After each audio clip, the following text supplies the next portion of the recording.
We stand with the Ukrainian people.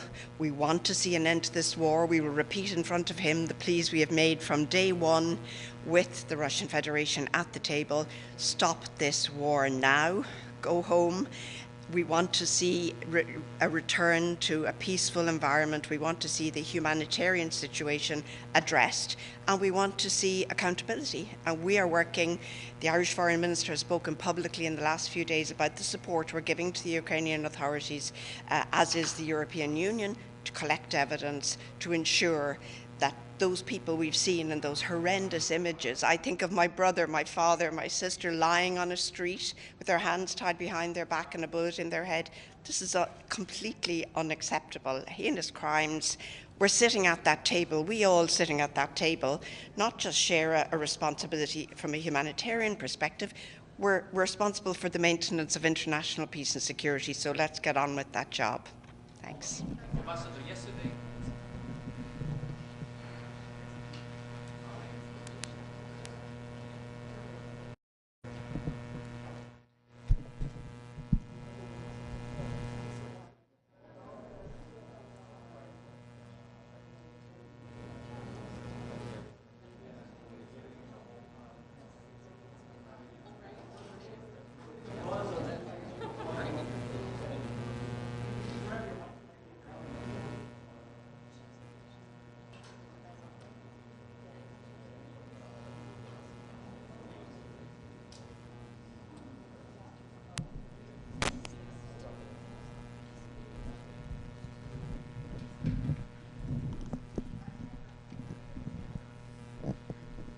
still happening.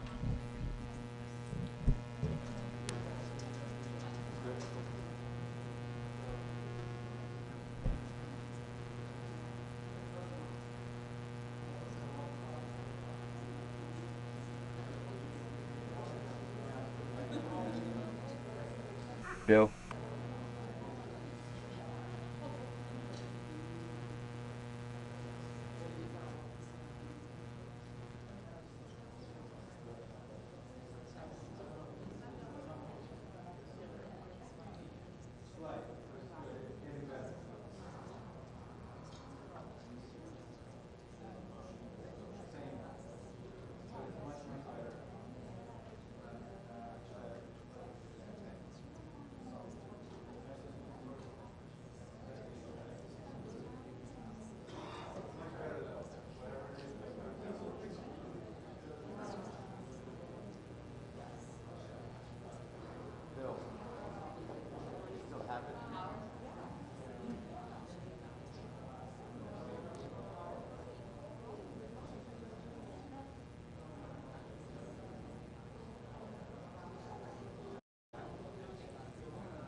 Hey Bill, how's it?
Hey, Bill, headset.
Good morning, everyone. The 9010th meeting of the Security Council is called to order.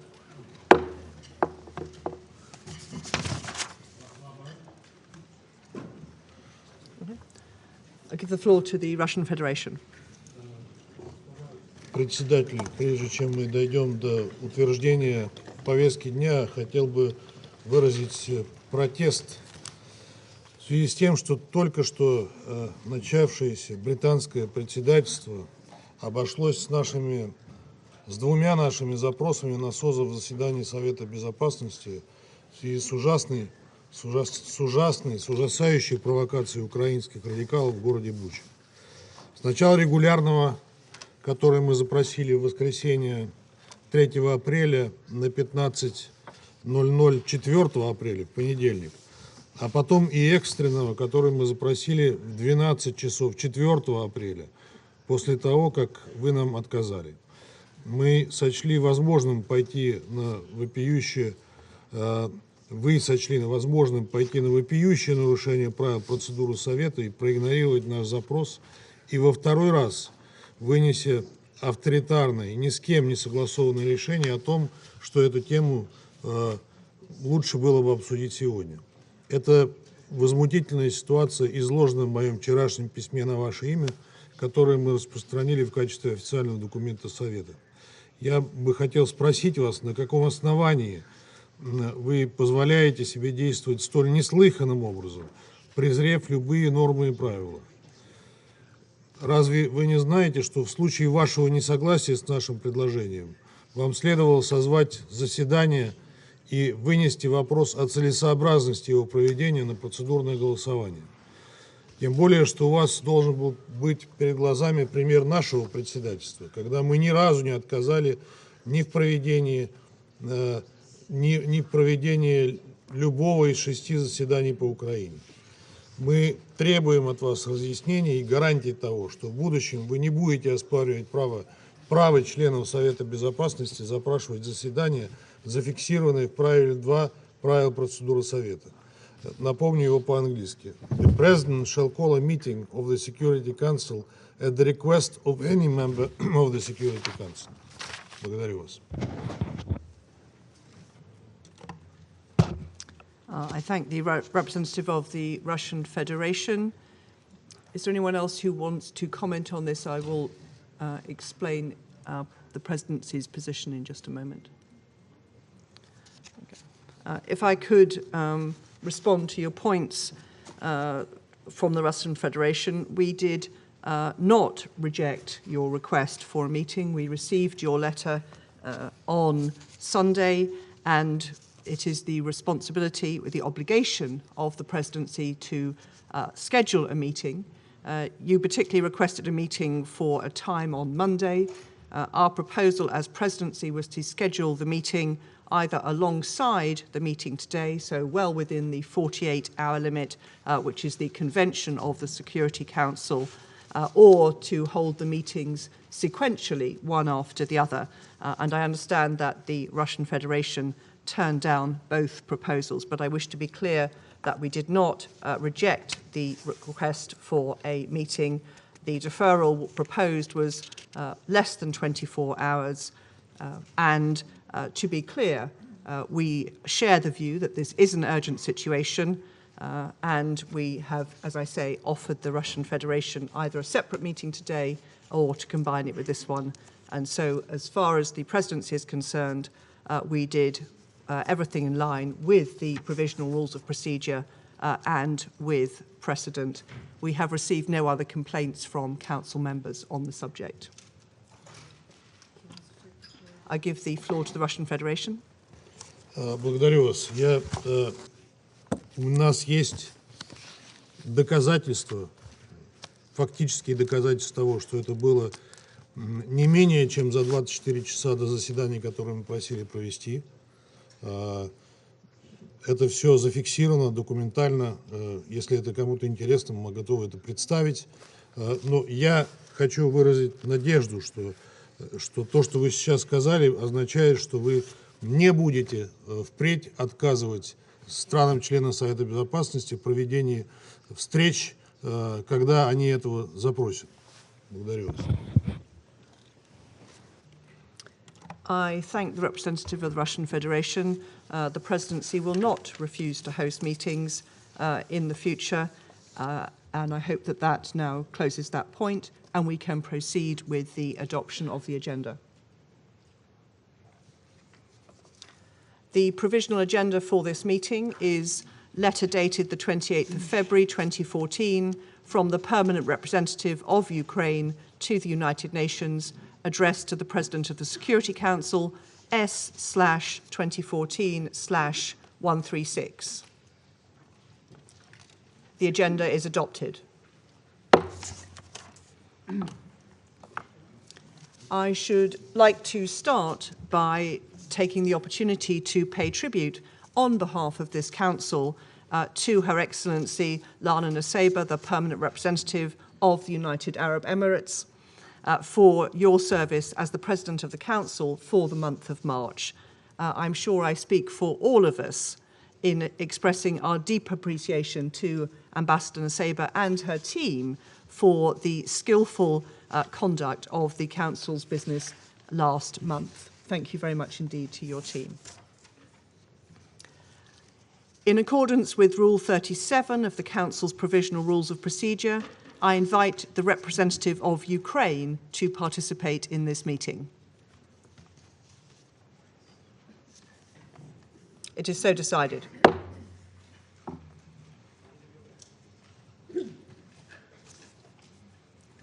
On behalf of the Council, I welcome the participation of His Excellency Mr. Volodymyr Zelenskiy, the President of Ukraine, and just add that, as usual precedent, the Permanent Representative of Ukraine will also join the meeting in case of any technical issues. In accordance with Rule 39 of the Council's Provisional Rules of Procedure, I invite the following briefers to participate in this meeting: Ms. Rosemary DiCarlo, Under Secretary General for Political and Peacebuilding Affairs, and Mr. Martin Griffiths, Under Secretary General for Humanitarian Affairs, Emergency Relief Coordinator. It is so decided.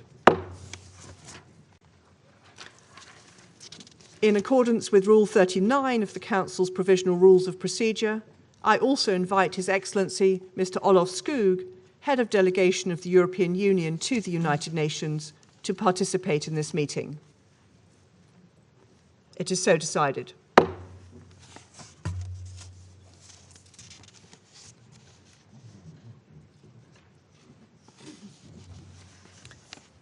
The Security Council will now begin its consideration of item 2 of the agenda. I wish to warmly welcome His Excellency the Secretary General, His Excellency Mr. Antonio Guterres, and I give him the floor. Madam President, Excellencies, the war in Ukraine is one of the greatest challenges ever to the international order and the global peace architecture founded on the United Nations Charter, because of its nature, intensity, and consequences. We are dealing with the full-fledged invasion on several fronts of one member state of the United Nations, Ukraine, by another, the Russian Federation, a permanent member of the Security Council, in violation of the United Nations Charter, and with several aims, including redrawing the internationally recognized borders between the two countries. The war has led to senseless loss of life, massive devastation in urban centers, and the destruction of civilian infrastructure. I will never forget the horrifying images of civilians killed in Bucha, and I immediately called for an independent investigation to guarantee effective accountability. And I'm also deeply shocked by the personal testimony of rapes and sexual violence that now are emerging. The High Commissioner for Human Rights has spoken of possible war crimes, grave breaches of international humanitarian law, and serious violations of international human rights law. And the Russian offensive has also led to the displacement of more than 10 million people in just 1 month, the fastest forced population movement since the Second World War. Far beyond Ukraine's borders, the war has led to massive increases in prices of food, energy, and fertilizers, because Russia and Ukraine are linchpins of these markets. It has disrupted supply chains and increased the cost of transportation, putting even more pressure on the developing world. Many developing countries are already on the verge of debt collapse due to the impact of the COVID-19 pandemic and the lack of adequate liquidity and debt relief, stemming ultimately from the unfair nature of our global economic and financial system. For all these reasons, it is more urgent by the day to silence the guns. That is why I asked the Emergency Relief Coordinator, Martin Griffiths, to travel to Russia and Ukraine to press for an urgent humanitarian ceasefire. And the Secretary-General Griffiths will update you on the humanitarian situation and the results of his contacts so far. And the Secretary-General Di Carlo will also brief you on the political and human rights dimensions. But as Secretary-General of the United Nations, it is my duty to call the attention of the Council to the serious damage being done to the global economy and particularly to vulnerable people and developing countries. Madam President, our analysis indicates that 74 developing countries with a total population of 1.2 billion people are particularly vulnerable to spiking food, energy, and fertilizer costs. Debt obligations take up some 16% of developing countries' export earnings, and in small island developing states, the figure is 34% and rising because of increased interest rates and the need to pay for expensive imports. In the past months alone, wheat prices have increased by 22%, maize by 21%, and barley by 31%. Brent oil prices on the 1st of April were more than 60% higher than at the same time last year. A series of events have led to that, not only the present situation. Natural gas and fertilizer prices more than double over the same period. We are already seeing some countries move from vulnerability into crisis and signs of serious social unrest. The flames of conflict are fueled by inequality, deprivation, and underfunding.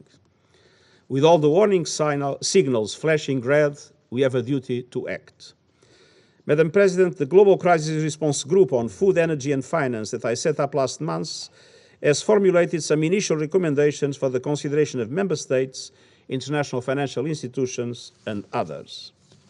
On food, we are urging all countries to keep markets open, resist unjustified and unnecessary export restrictions, and make reserves available to countries at risk of hunger and famine. This is not the time for protectionism. Humanitarian appeals must be fully funded. People caught up in crisis around the world cannot pay the price for this war. On energy, the use of strategic stockpiles and additional reserves could help ease this energy crisis in the short term. But the only medium and long-term solution is to accelerate the deployment of renewable energy, which is not impacted by market fluctuations. These will allow the progressive phase-out of coal and other fossil fuels, and renewables are already cheaper in most of the cases.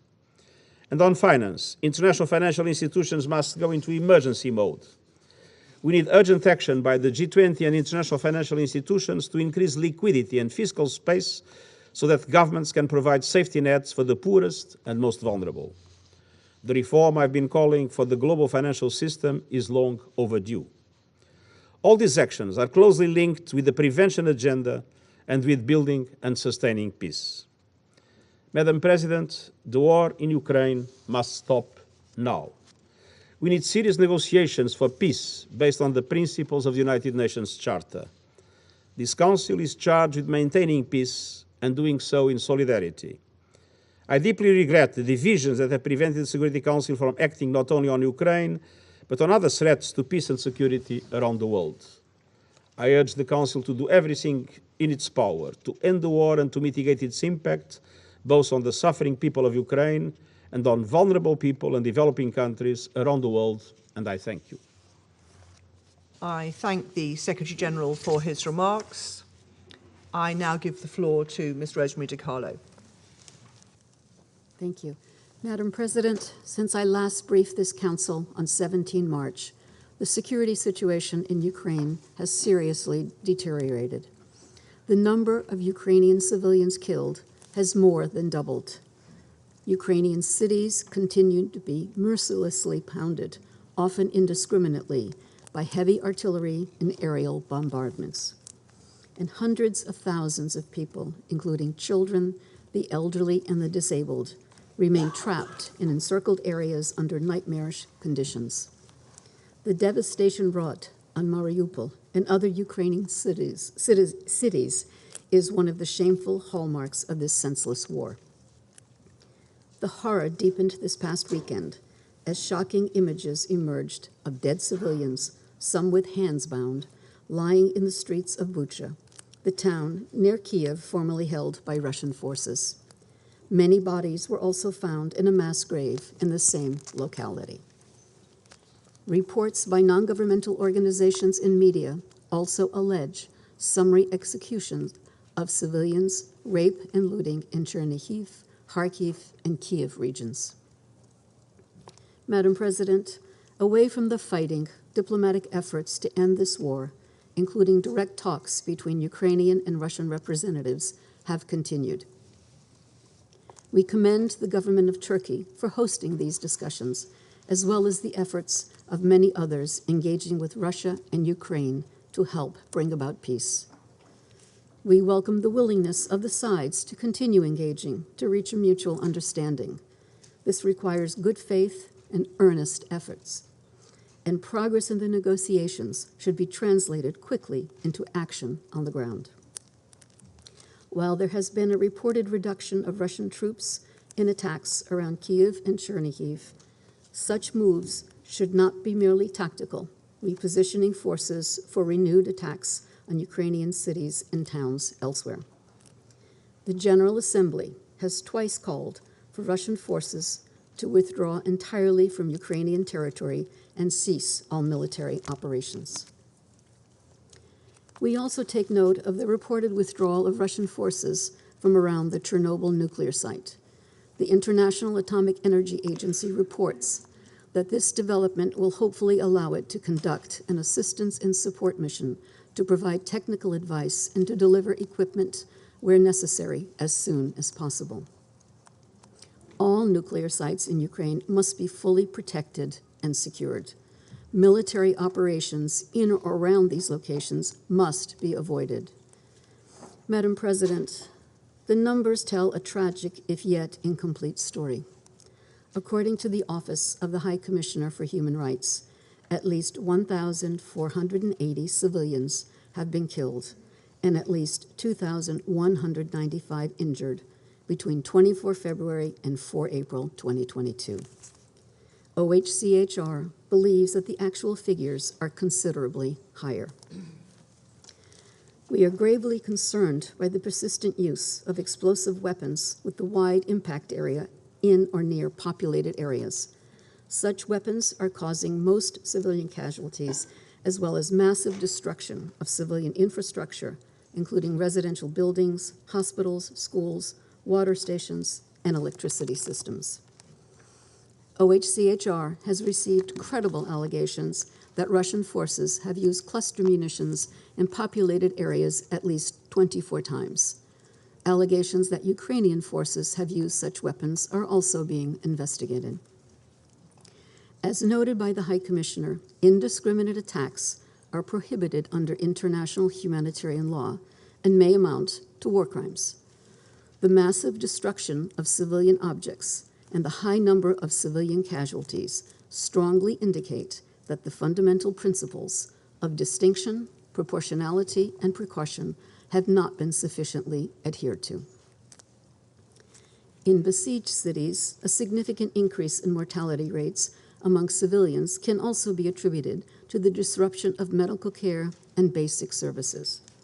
People with disabilities and the elderly are particularly vulnerable. As of 4 April 2022, the World Health Organization has reported a total of 85 attacks on healthcare facilities, resulting in at least 72 fatalities and 43 injuries. Madam President, we are seriously concerned about reports of cases of arbitrary arrests and enforced disappearances of persons who have been vocal against the Russian invasion. As of 30 March, OHCHR has documented the arbitrary detention and possible enforced disappearance of 22 journalists and civil society members in Kyiv, Kherson, Luhansk, and Zaporizhia regions. 24 local officials have also been detained in regions under Russian control, 13 of whom have been subsequently released. We call for the immediate release of all individuals who have been arbitrarily detained, including journalists, local officials, civil society activists, and others. Also, as of 30 March, OHCHR has recorded 7 journalists and media workers killed since hostilities began. Another 15 have come under armed attack, 9 of whom were injured. Allegations of conflict-related sexual violence perpetrated by Russian forces have also emerged. These include gang rape and rapes in front of children. There are also claims of sexual violence by Ukrainian forces and civil defense militias. The UN Human Rights Monitoring Mission in Ukraine continues to seek to verify all these allegations. We're also concerned about disturbing videos depicting abuse of prisoners of war on both sides. All prisoners of war must be treated with dignity and full respect for their rights in accordance with international humanitarian law. Madam President, the many credible allegations of serious violations of international humanitarian law and international human rights law from areas recently retaken from Russian forces must not go unanswered. We support efforts to examine these allegations and to gather evidence. Ensuring accountability and justice for acts committed during the war will not be easy, but it is essential. Madam President, we are heartened by the generosity of neighboring countries who have accepted millions of refugees and the solidarity of the Ukrainian people who are hosting their displaced compatriots. With more than 10 million people displaced, either within Ukraine or abroad as refugees, roughly 1/4 of the population, the United Nations is gravely concerned about the heightened risk of human trafficking. Indeed, suspected and verified cases of human trafficking are surfacing in the surrounding countries, according to the International Organization for Migration. Madam President, this war is devastating Ukraine now, but it also threatens its future. Early assessment projections by UNDP suggest that if the war continues through 2022, Ukraine faces the prospect of seeing 18 years of socioeconomic progress lost. This would set the country and the region back decades and leave deep long-term social and economic fissures. UN agencies, including UNDP, are working to help preserve Ukraine's hard-won development gains. This involves supporting the government to sustain essential government structures and basic services, including emergency measures to sustain livelihoods, such as cash-based assistance. Madam President, the war in Ukraine has damaged Europe's security architecture. Its economic repercussions are already evident far from the battlefield. The longer the war continues, the greater the risk that it will further weaken the global institutions and mechanisms dedicated to preserve peace and security. The war was started by choice. There is no inevitability to it or to the suffering it is causing. The United Nations is ready to do everything within its means to help bring an end to it. Thank you, Madam President. I thank Mr. Carlo for her briefing. And I now give the floor to Mr. Martin Griffiths. Thank you, Madam President. As you've just heard from the Secretary General and Under Secretary General De Carlo, Ukrainian civilians are paying far too high a price for this war. I want to speak briefly about humanitarian needs and what we're doing to meet them before I then refer to my recent travels. In the last 6 weeks, as we have heard, at least 1,430 people have been killed, among them over 121 children, and we know this is very likely a serious underestimate. Homes and civilian infrastructure, bridges, hospitals, schools have been damaged and destroyed. And in fact, the current figures on displacement tell us that more than 11.3 million people have now been forced to flee their homes, and of that, 4.2 million are now refugees in those generous neighboring countries that Rosemary has just been referring to. So in total, more than a quarter of the population of Ukraine has fled in this extraordinary short time. And unfortunately, we can imagine that these figures will continue to rise until we can find a pause and some peace. Madam President, the ground and air offensives and counteroffensives are making life nearly impossible for many civilians in Ukraine. Families, the elderly, women and children have been trapped by fighting already for too long. For more than 5 weeks, the people of Mariupol have been caught up in the fighting.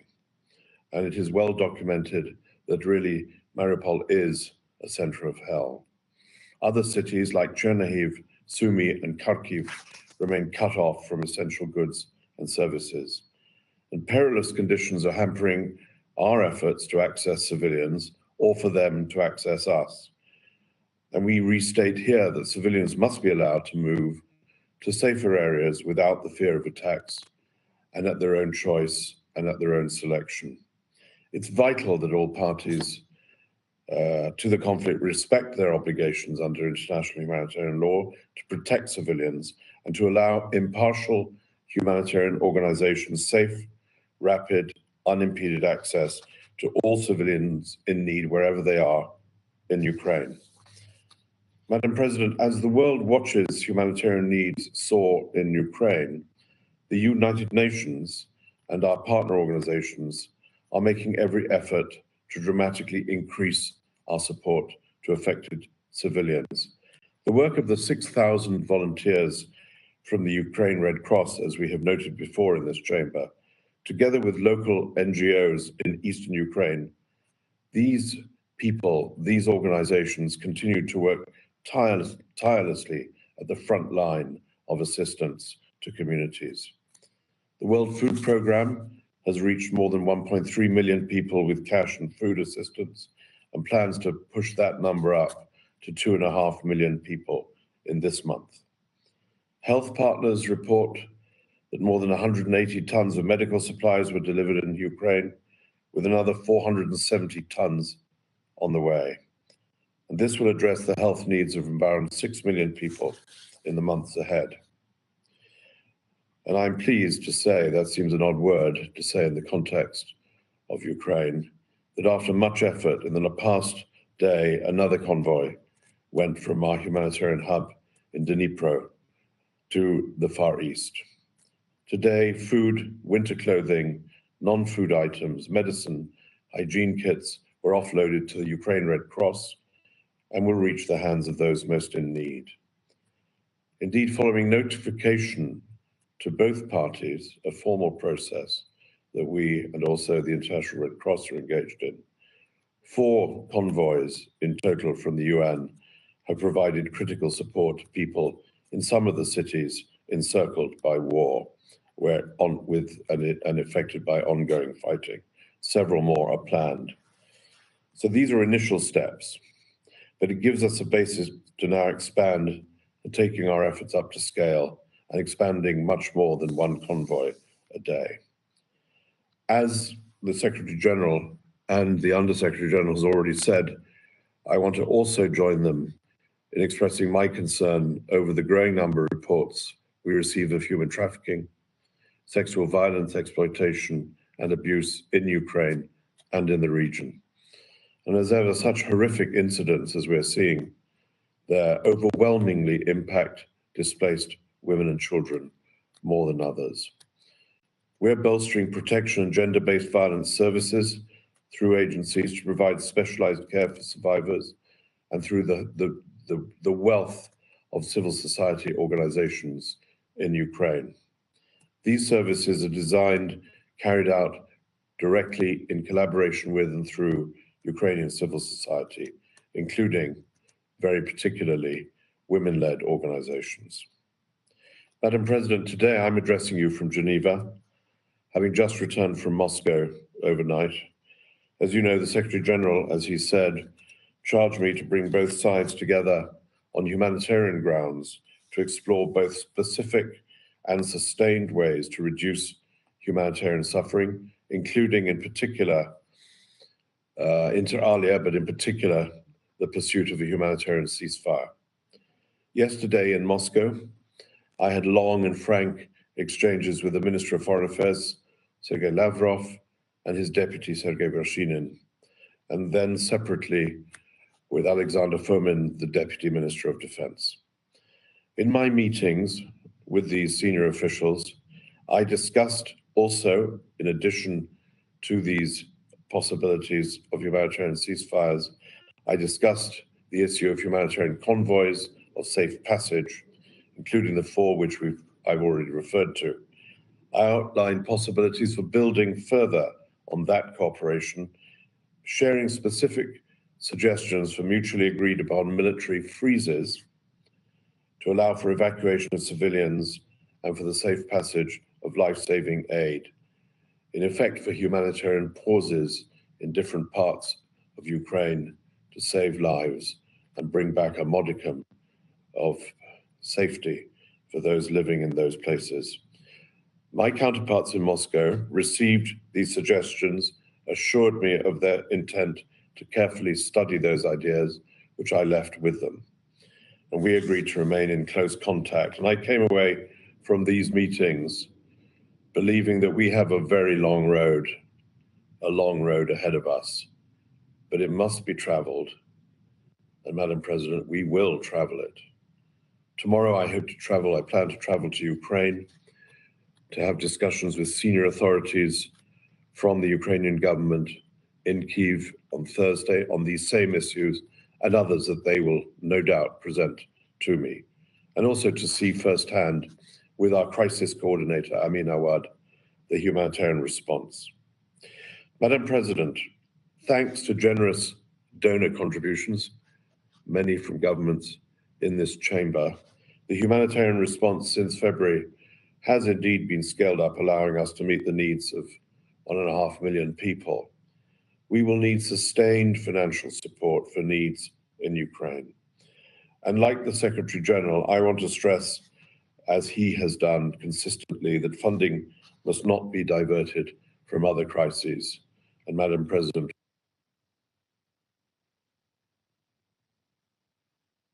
for Afghanistan, that is one example. And as you heard from David Beasley last week, conflict, climate shocks, COVID, compounded by the soaring food and fuel costs indicated by the Secretary General, could push another 47 million people globally into severe food insecurity. And so the total number of people around the world who will not know where their next meal comes from could be driven to the astonishing figure of 325 million people around the world. That is by a long distance the highest in our recent history, and well over double what it was 3 years ago. So, Madam President, I close, of course, like others, by reminding the Council of what the Council already knows well. The world cannot afford this war, and neither can the people of Ukraine. And like others, I call on all Council members and member states with influence to support all efforts from whatever part they come from in the pursuit of peace and the alleviation of humanitarian suffering, for the sake of the people of Ukraine, for the sake of those around the world who cannot afford to bear the additional burden this war imposes on them and all of us. We must, as the Secretary General said, silence the guns. Thank you, Madam President. I thank Mr. Griffiths for his briefing. I now give the floor to His Excellency Mr. Volodymyr Zelenskiy, the President of Ukraine. You have the floor, sir. Дуже дякую. Шановна пані голова, пане генеральний секретар, шановні члени Радбезу та інші учасники цього засідання. Дякую за можливість. Впевнений, мене сьогодні почують і всі представники держав-членів ООН. Вчора я повернувся з нашого міста Буча, днями звільненого від військ Російської Федерації. Складно знайти такий воєнний злочин, який окупанти не вчинили би там. Російські військові розшукували і цілеспрямовано вбивали кожного, хто служив нашій державі. Вони розстрілювали жінок з дверима будинків, коли підходили і просто кликали того, хто є живий. Вони вбивали цілі родини, дорослих вбивали і дітей, і намагались спалити їх тіла. Я звертаюсь до вас від імені народу, який щоденно вшановує пам'ять загиблих. Щоденно, зранку. Пам'ять загиблих мирних людей, яких вбивали пострілом у потилицю або в око після катувань, яких розстрілювали просто на вулицях, яких кидали в колодці, щоб вони там загинули у стражданнях, яких вбивали в квартирах, в будинках, підриваючи гранатами, давили танками, просто давили танками в цивільних автівках посеред дороги заради задоволення, яким відрубали кінцівки і прирізали горло, яких гвалтували і вбивали на очах своїх же дітей. Їм виривали язик лише тому, що не чули від них того, що хотіли почути. Чим це відрізняється від того, що робили терористи Даїш на захопленій ними території? Хіба що тим, що це робить постійний член Ради безпеки Організації Об'єднаних Націй. Руйнує внутрішню єдність держав, руйнує державні кордони, заперечує право більш ніж десятка народів на 2 континентах на самовизначення і самостійне державне життя. Проводить послідовну політику знищення етнічної та релігійної різноманітності, розпалює війни і свідомо веде їх так, щоб вбити якнайбільшу кількість звичайних мирних людей, щоб зруйнувати якнайбільше звичайні мирні міста, щоб залишити в країні, куди заводить свої війська, тільки руїни і масові поховання. Все це ви бачили. Підтримує на державному рівні ненависть і намагається експортувати її в інші держави за допомогою своєї системи пропаганди і політичної корупції. Провокує глобальну продовольчу кризу, яка може призвести до голоду в державах Африки, в державах Азії, і точно закінчиться масштабним політичним хаосом в країнах, де стабільність продовольчих цін – базовий фактор внутрішньої безпеки. Тож, де ця безпека, яку має гарантувати Рада безпеки?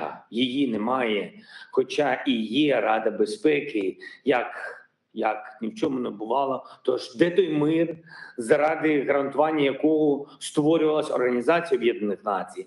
Це очевидно, що ключова інституція світу, яка повинна забезпечувати примус будь-яких агресорів до миру, просто не може ефективно працювати. Зараз світ побачив, що російські військові зробили в Бучі, поки утримували наше місто в окупації, але світу ще тільки належить побачити, що вони зробили в інших окупованих містах, в інших окупованих районах нашої країни. Географія може бути різною, але жорстокість однакова, злочини однакові, і відповідальність має бути неминучою. Пані та панове, я хочу нагадати вам статтю 1 глави 1 статуту ООН. В чому мета нашої організації? В тому, щоб підтримувати мир і примушувати до миру.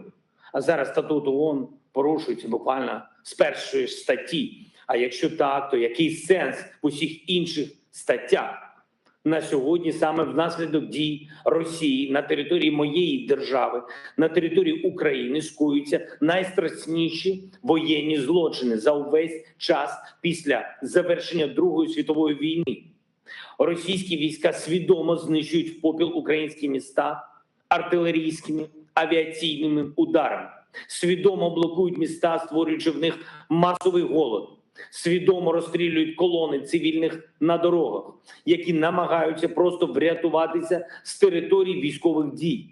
Свідомо підривають навіть укриття, в яких ховаються мирні люди від авіаційних ударів. Свідомо створюють на тимчасово окупованих територіях такі умови, щоб там було вбито якнайбільше цивільних людей. Масові вбивства у нашому місті Буча – це лише один, на жаль, з багатьох приклад того, що здійснюється окупантами на нашій землі протягом вже 41 дня. А є ще багато інших таких місць, про які світу ще тільки доведеться дізнатись повну правду. І Маріуполь, Харків, Херсон, Чернігів, Ахтирка, Бородянка та ще десятки українських громад, кожна з яких як Буча. Я знаю, і ви прекрасно знаєте, що говоритимуть представники Росії у відповідь на звинувачення у цих злочинах. Вони це вже неодноразово говорили. Найпоказовіше після збиття російськими силами з російської ж зброї малайзійського Боїнгу над Донбасом або під час війни в Сирії, вони будуть звинувачувати всіх тільки виправдати себе. Вони будуть говорити, що нібито є різні версії, а яка з них правдива, нібито неможливо поки що встановити. Вони будуть говорити навіть те, що тіла убитих нібито підкинули, а всі відео постановочні. Але зараз 2022 рік. Є безперечні докази, є супутникові знімки, є можливість провести повне, прозоре розслідування. Саме в цьому ми зацікавлені. Максимальний доступ журналістів, максимальна співпраця з міжнародними інституціями, залучення Міжнародного кримінального суду, повна правда, повна відповідальність. Впевнений, в цьому має бути зацікавлена і кожна держава в системі ООН. Для чого? Для того, щоб раз і назавжди покарати того, хто вважає себе привілейованим, вважає себе безкарним, а отже, показати усім іншим потенційним воєнним злочинцям світу, що вони також будуть неминуче покарані. Якщо карають того, хто найбільший, то буде покараний кожен. Для чого Росія прийшла в Україну, скажіть мені? Я відповім, керівництво Росії відчуває себе колонізаторами, як у давні часи. Їм потрібне наше багатство і наші люди. Росія вже депортувала на свою територію десятки тисяч наших громадян, далі сотні. Викрала більше 2000 дітей. Просто викрала тисячі дітей і продовжує це робити. Росія хоче перетворити українців на мовчазних рабів. Російські військові відкрито грабують наші міста, села, які вони захопили. Це мародерство найвищого масштабу. Вони крадуть все. Від продовольства до золотих сережок, які просто виривають з кров'ю. Ми маємо справу з державою, яка перетворює право вето у Раді безпеки ООН на право смерті, яка підриває всю архітектуру глобальної безпеки, яка дозволяє злу бути безкарним і поширюється світом, знищуючи все. Все, що тільки може працювати на мир і безпеку. Якщо це продовжиться, то фіналом буде те, що кожна з держав зможе розраховувати тільки на силу зброї, щоб гарантувати собі безпеку, а не на міжнародне право, не на міжнародні інституції. ООН можна буде просто закрити. Пані та панове, чи готові ви до закриття ООН? Чи вважаєте ви, що час міжнародного права минув? Якщо ваша відповідь ні, то діяти потрібно зараз. Діяти негайно. Потрібно негайно повертати силу. Статут ООН. Потрібно негайно реформувати систему ООН таким чином, щоб право вето не було правом смерті. Щоб була справедлива представленість в Радбезі усіх регіонів світу.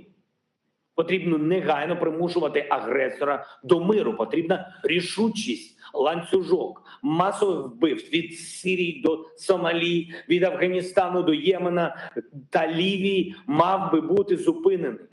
І вже давно, якщо чесно, якби хоч раз тиранія отримала таку відповідь на розв'язану нею війну, що перестала би існувати, а після неї був би гарантований чесний мир, то світ точно змінився би.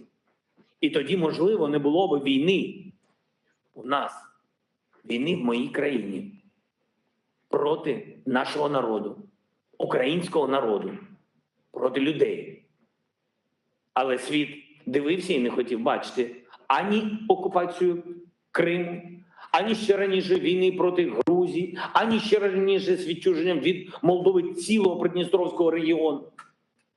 І на те, як Росія готувала ґрунт для ще інших конфліктів та війн поблизу своїх кордонів. Як це зупинити? негайно притягувати російських військових і тих, хто віддав їм накази, до відповідальності за воєнні злочини на території України. Кожен, хто віддав злочинні накази і хто їх виконував, вбиваючи людей, опиняться під трибуналом, який має бути аналогічним Нюрнберзькому процесу. Я хочу нагадати дипломатам Росії, що після Другої світової війни покарання не оминуло таку людину, як фон Ріббентроп. І хочу нагадати також і архітекторам злочинної політики Росії, що покарання наздогнало і Адольфа Айхмана. Ніхто з винних не сховається. Ніхто. Але головне, що сьогодні саме час трансформувати систему, стрижнем якої є Організація Об'єднаних Націй. Щоб це зробити, пропонуємо скликати глобальну конференцію. І ми просимо це зробити вже у мирному Києві, для того, щоб визначитись, як будемо реформувати світову систему безпеки, як будемо реально гарантувати непорушність загальновизнаних кордонів і цілісність держав, як будемо утверджувати верховенство міжнародного права. Зараз цілком очевидно, що цілі, які закладались в Сан-Франциско в 1945 році при створенні глобальної безпекової міжнародної організації, не досягнуті. І досягнути їх без реформ неможливо. А отже, ми повинні зробити все, що від нас з вами залежить, щоб передати наступним поколінням дієву ООН з можливістю превентивно реагувати на безпекові виклики, а отже і гарантувати мир, запобігати агресії і примушувати агресорів до миру, мати рішучість і змогу карати, якщо принципи миру порушуються. Виключень, привілеїв бути більше не може. Всі мають бути рівними. Усі учасники міжнародних відносин, незалежно від економічної сили, географічної площі та індивідуальних амбіцій. Домінуючою має стати сила миру, сила справедливості, це сила безпеки, як про це людство завжди і мріяло. Україна готова дати майданчик для одного з головних офісів оновленої системи безпеки. Як офіс в Женеві спеціалізується на правах людини, як офіс в Найробі на захисті навколишнього середовища, так офіс в Києві, офіс Ю-24 може спеціалізуватись на превентивних заходах для підтримання миру. Я хочу нагадати нашу мирну місію в Афганістані. Коли тільки за рахунок своїх сил ми, українці, евакуювали з цієї країни понад 1000 людей. І була найгарячіша фаза, але люди потребували допомоги. І Україна прийшла, і як і інші держави. Ми забрали звідти людей різних національностей, різної віри. Тільки українців, афганців, громадян європейських держав, Сполучених Штатів, Канади. Ми не дивились, хто потребує допомоги. Це наша людина або не наша людина. Ми рятували усіх. Якби кожного разу, коли є така потреба, кожен у світі мав впевненість, що допомога прийде, світ був би однозначно безпечніший. Тому Україна має необхідне моральне право, щоб пропонувати реформу світової системи безпеки. Ми довели, що допомагаємо іншим не тільки у щасті, але і в темні часи.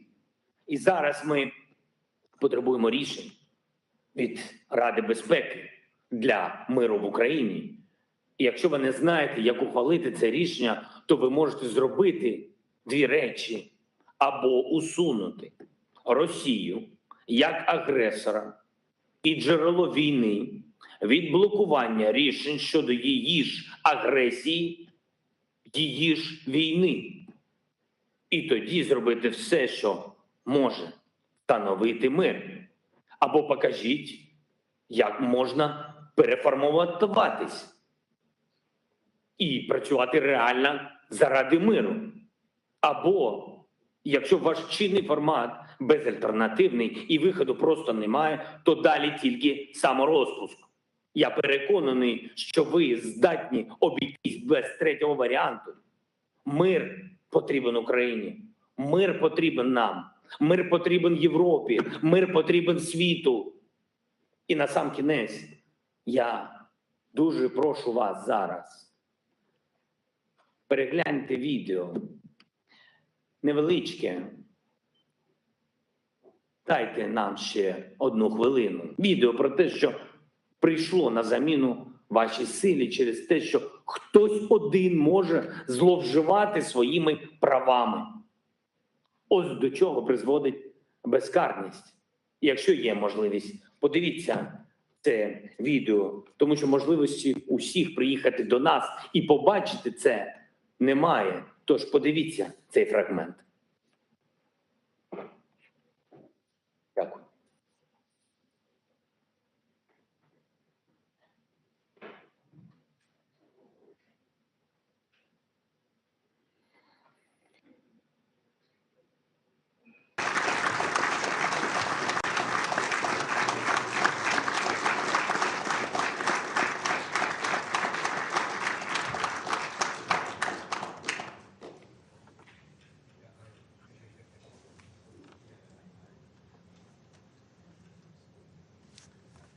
The video. They have the video. They have it.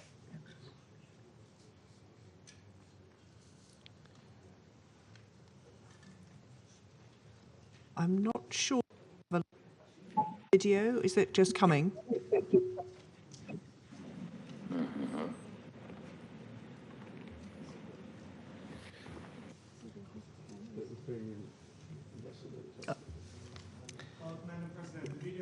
Been uploaded to the technicians of the Security Council.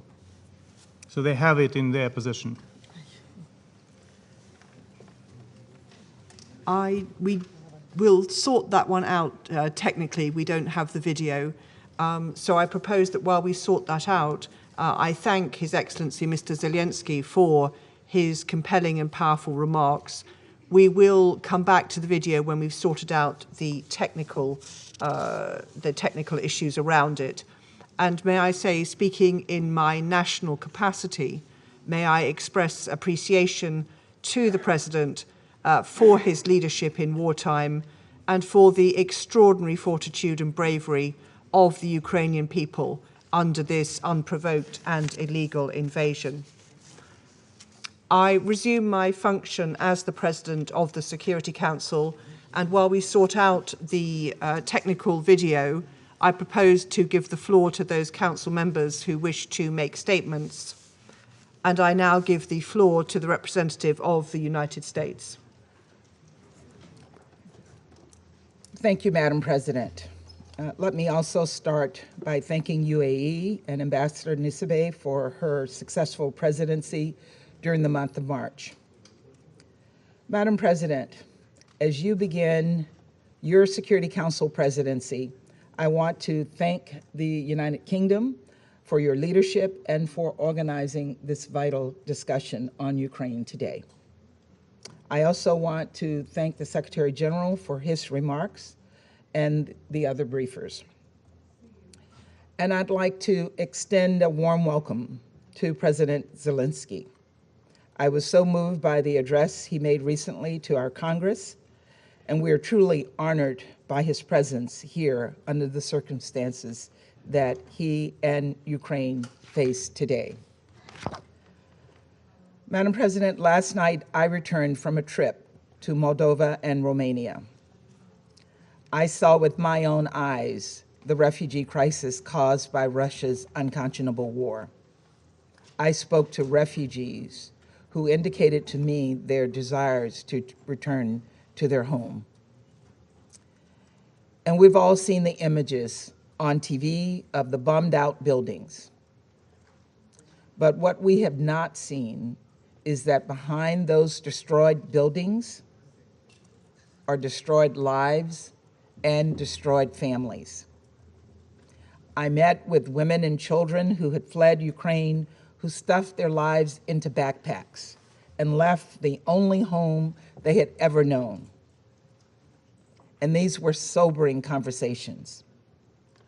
One young woman I spoke to came with her 6-year-old brother who had autism and is struggling with cancer. Their single mother helped them escape to save their lives. But Russia's war has interrupted the care her brother desperately needs. Another woman I spoke to fled with her 8-year-old from Odessa. The father, who they'd left behind, told them there was shelling right next to their apartment that very night. And they very well could have died had they not left. A third woman I met told me that she used to love to travel, but never expected her next trip would be to flee for her life.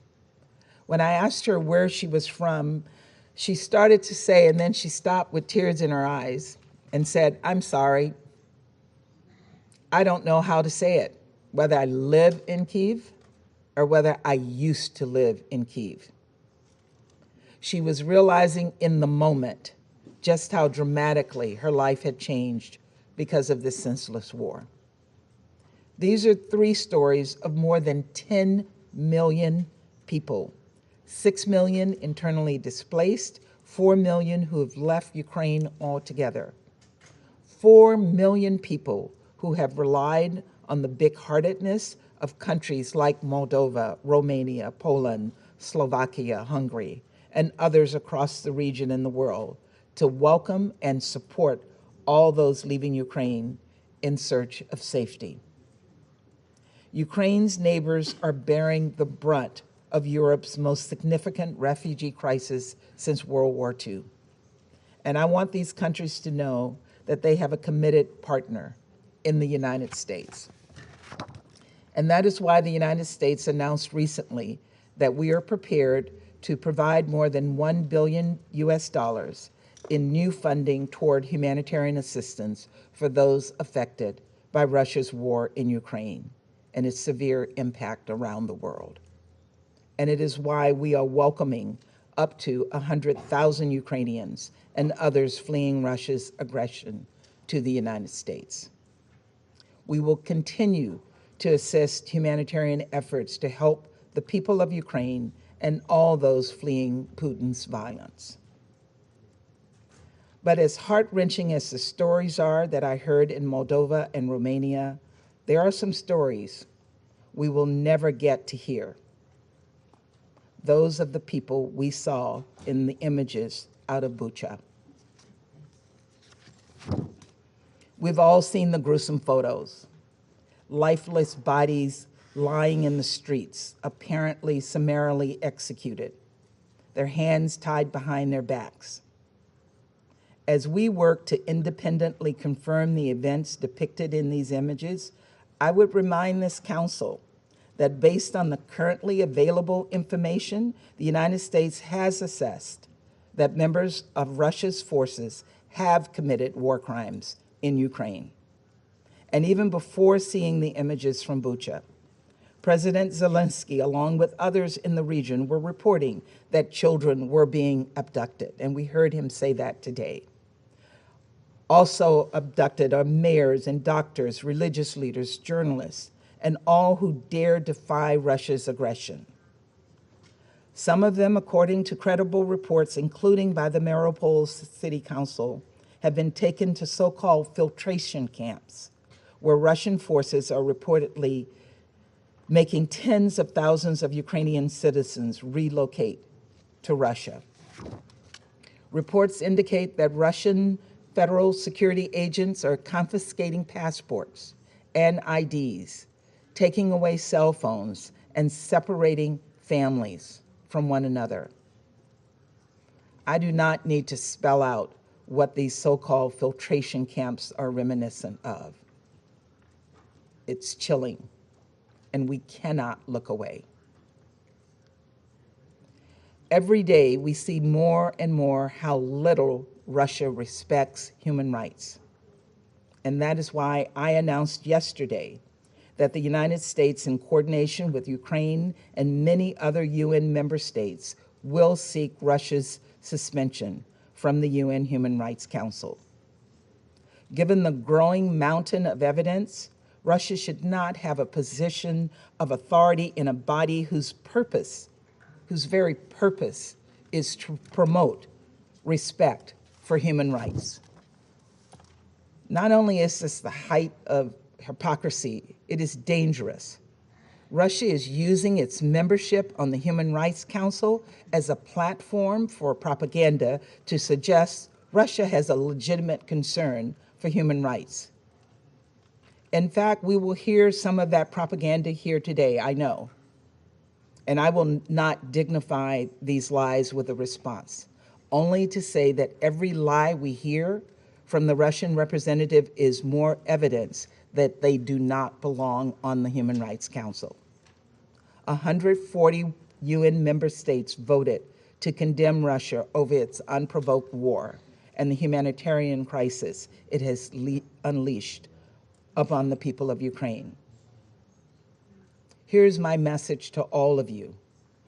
Now is the time to match those words with action and show the world that we can work responsibly. And I share President Zelensky's view that this moment requires responsible world powers and global leaders to show some backbone and stand up to Russia's dangerous and unprovoked threat against Ukraine and the world. The Secretary General said that confronting this threat is the Security Council's charge. It is, and it is also the responsibility of UN leaders and leaders around the world, every single member state with a voice in the GA.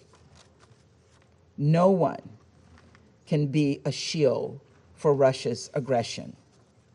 Suspending Russia from the Human Rights Council is something we collectively have the power to do in the General Assembly. Our votes can make a real difference. Russia's participation on the Human Rights Council hurts the Council's credibility.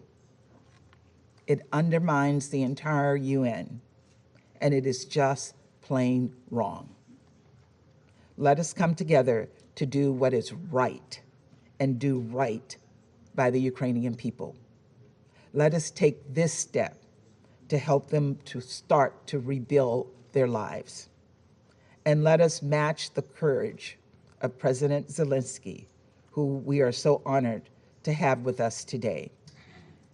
President Zelensky, I want you to know that we stand with the people of Ukraine as you face down this brutal attack on your sovereignty, on your democracy, and on your freedom. Thank you. I thank the representative of the United States for her statement, and I give the floor to the representative of Albania. Thank you, Madam President. Let me thank Ambassador Nusibe for having steered our work during the month of March and wish the UK and you, Madam President, full success in our common work during this month. Albania welcomes President Zelenskyy's presence to this meeting. His remarks are painful, and his account on what Ukraine is experiencing under Russian occupation is revolting.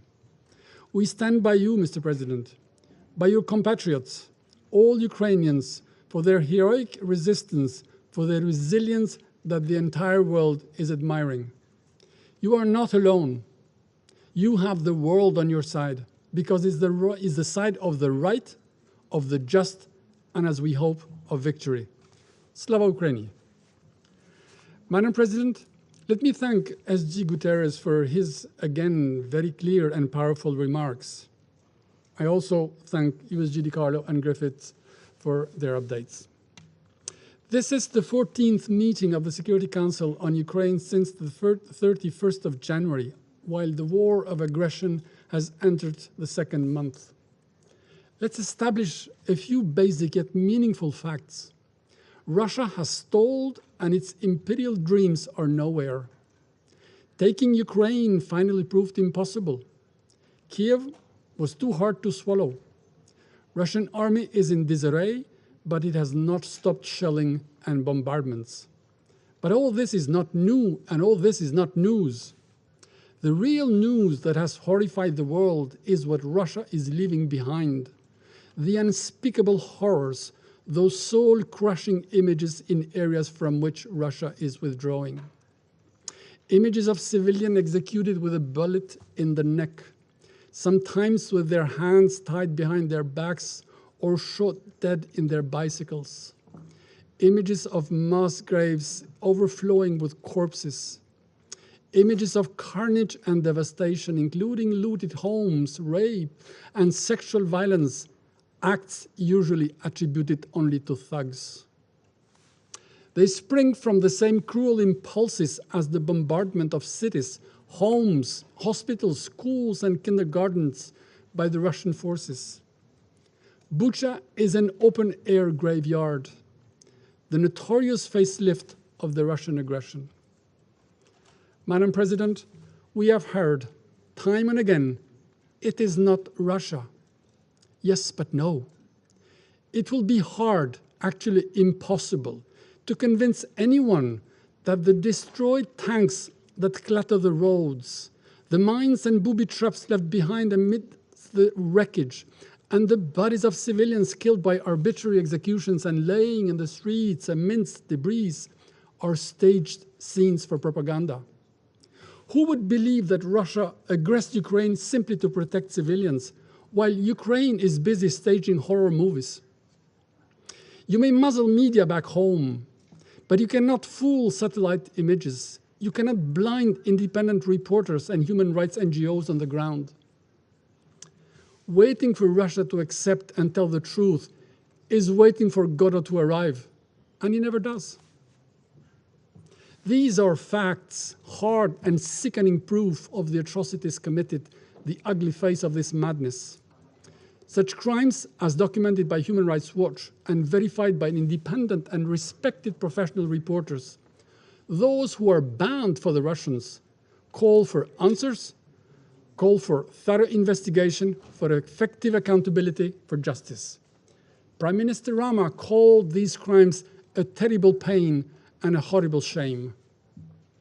Russia has an international obligation to abide by international humanitarian law, the laws of war, including the Geneva Conventions of 1949 and its first additional protocol.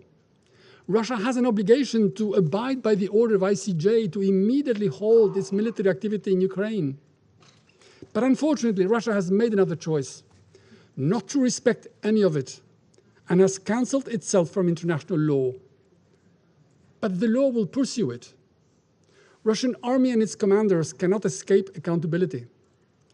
The name of the butcher of Mariupol, a criminal that has reduced an entire city to ashes and has made its citizens go from 3 meals a day to barely 3 meals a week, is engraved in the ruins of the city.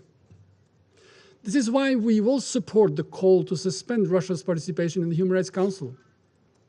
The UNGA resolution that created the Council stipulates that, and I quote, members of the Council will respect the highest standards in the promotion and protection of human rights. As we see, Russia's standards are nose-eating, and its presence there is a farce, a desecration of the place that is called to be the sanctuary of rights. Dear colleagues, Russia has announced that it will now shift its focus on eastern Ukraine. This means that it will concentrate its brutality there in what may end up becoming a war of attrition. Russia has blocked the renewal of the OSCE International Observer Mission in Ukraine. This denies the international community the independent eyes it needs there. This anticipates, sadly, more war, further atrocities, other crimes, even more humanitarian disasters. This war continues to particularly affect women and children. Millions have been displaced, many of them alone, in search of safety and security. It is heartbreaking to see mothers write names and addresses in the back of their children so that they are recognized in case they end up being orphans. We welcome the efforts of OCHA and its partners to deliver assistance in support of the people in Ukraine and the millions of refugees in neighboring countries. Madam President, let me end with this note. Rarely has the outcome of a war been so disastrously the complete opposite of what it wanted to achieve. Russia's army has been defeated by the outgunned and outnumbered Ukrainian resistance. Russia is isolated like never in its history. It has become the world's most sanctioned country in history. No country has ever seen itself transform in a matter of only 10 days from a global player into a financial and international pariah. to the point that it is obliged to find comfort in the support from North Korea and Syria. Dear colleagues, this aggression and its startling defeat have once and for all separated the fates of Ukrainians and Russians, because the case of Ukraine is also the cause of democracy against tyranny and kleptocracy. It is a fight between the will of the people against the vicious will of one whose reckless actions have challenged everything we stand for, and who is directly responsible for the economic disruption and food insecurity which is affecting the entire world. He may choose to stop, withdraw troops, and quit Ukraine, or continue to descend in the very abyss he has created and face the consequences. I thank you. I thank the representative of Albania for his statement. I understand that we now have solved the technical problems, so I suggest we return to the video. Thank you.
I would like to thank the delegation of Ukraine for sharing that video with us.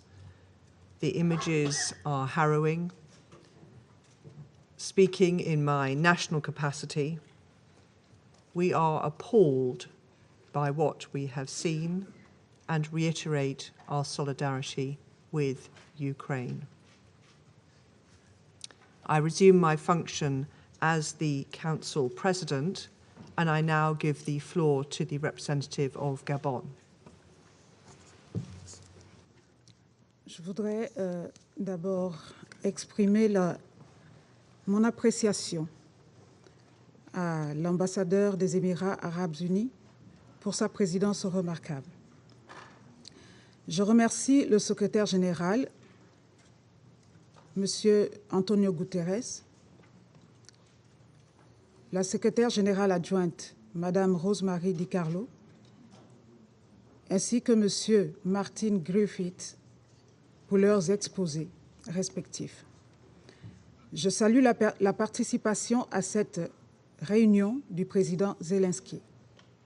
Madame la Présidente, nous continuons d'assister impuissants à la guerre en Ukraine.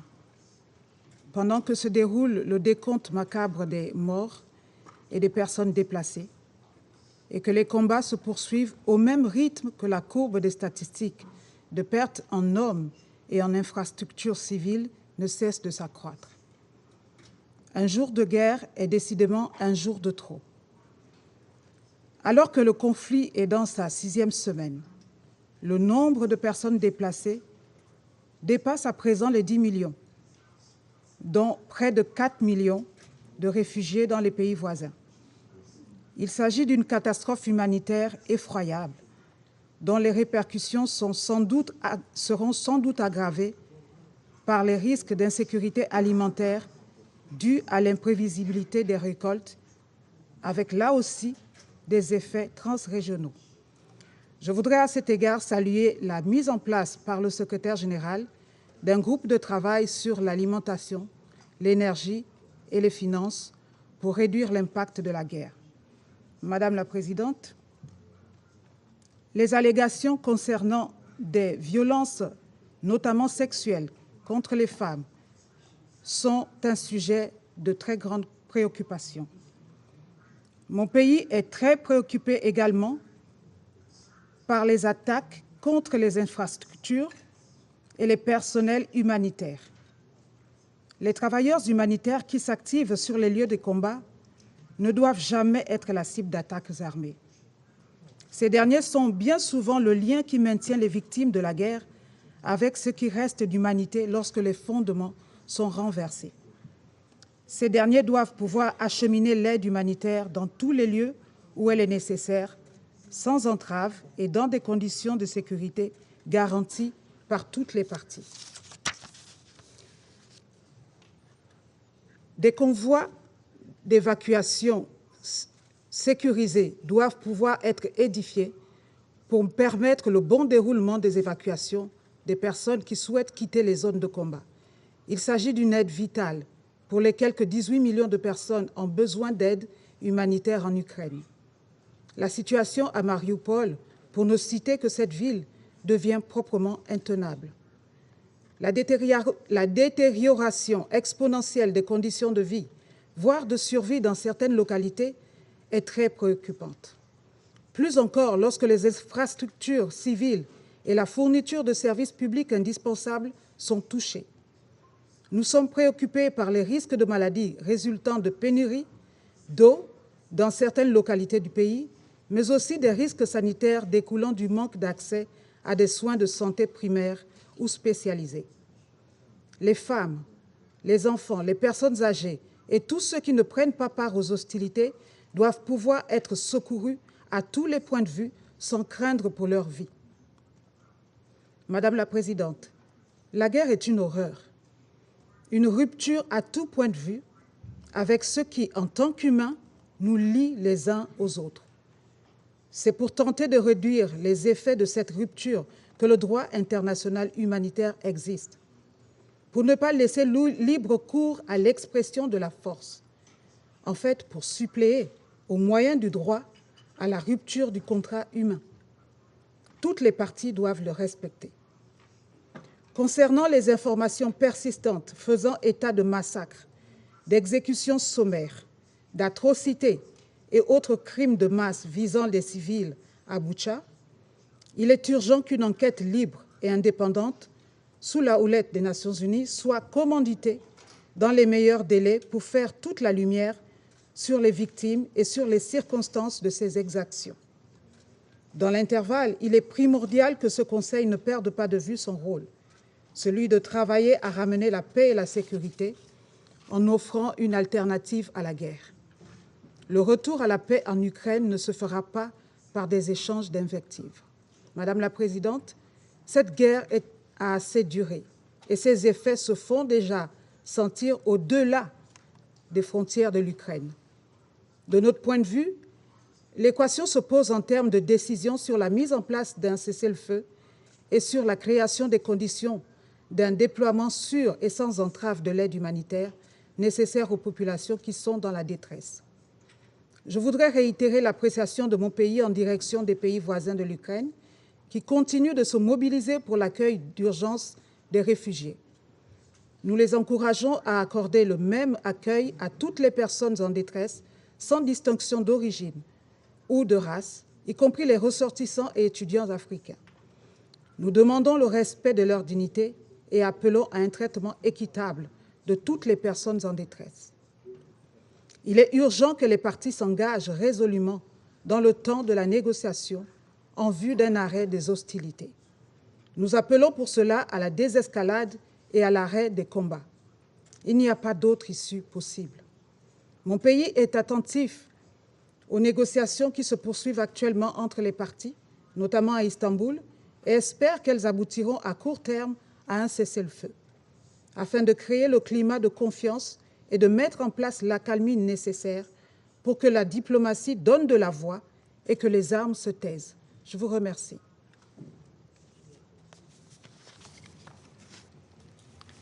I thank the representative of Gabon for her statement And I now give the floor to the representative of the Russian Federation. Благодарю вас, госпожа председатель. Хотели бы прежде всего выразить признательность и благодарность делегации Объединенных Арабских Эмиратов за их председательство в марте. Благодарим генерального секретаря ООН Розмари Ди Карло и Мартина Гриффитса за их брифинги. Выслушали президента Украины Владимира Зеленского. Хотим поблагодарить Мартина Гриффитса за его визит в Москву, в ходе которого, насколько мы можем судить, у него состоялись полезные встречи и обсуждения. Ему лучше, чем кому-то ни было известно, какие усилия Россия каждый день прилагает для организации гуманитарных коридоров. Однако свои обязательства, даже в рамках достигнутых с помощью международных посредников схем, целенаправленно не выполняет именно украинская сторона. Я не буду вас перегружать цифрами. Подробные сводки ежедневно публикует наше Министерство обороны. Отмечу лишь, что только из Мариуполя в восточном направлении, без какого-либо участия украинской стороны, нам удалось уже спасти 123,5 тысячи человек. В общей же сложности с начала специальной военной операции в Россию эвакуировано уже свыше 620 тысяч человек. Из них более 122 тысяч детей. И речь не идет о каком-либо принуждении или похищении, как это любят представлять наши западные партнеры. О добровольном решении этих людей свидетельствует множество видеороликов, доступных в социальных сетях.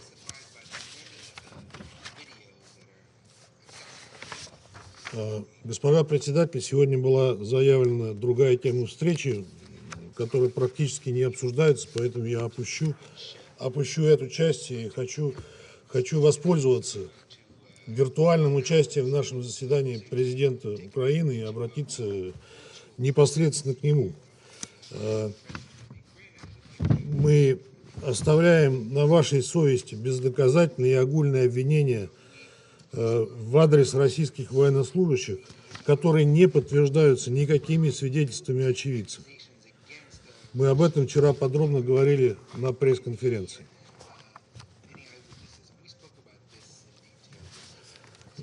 Владимир Александрович, мы все хорошо помним, как в 2019 году вы были избраны президентом Украины. С вашим избранием было связано много надежд, ведь вы шли на выборы с обещанием мира, окончания войны на Донбассе. В вас поверило русскоязычное население, права которого вы обязались защищать.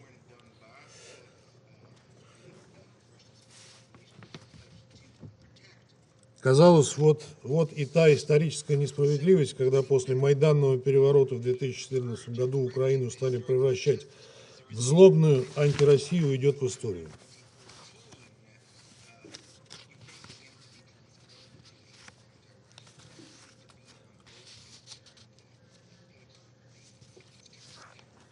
Но этим надеждам не суждено было сбыться.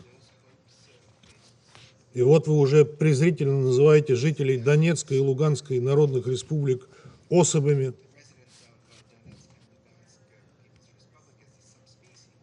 Вторя вашему предшественнику, который грозил, что дети дончан и луганчан будут гнить в подвалах.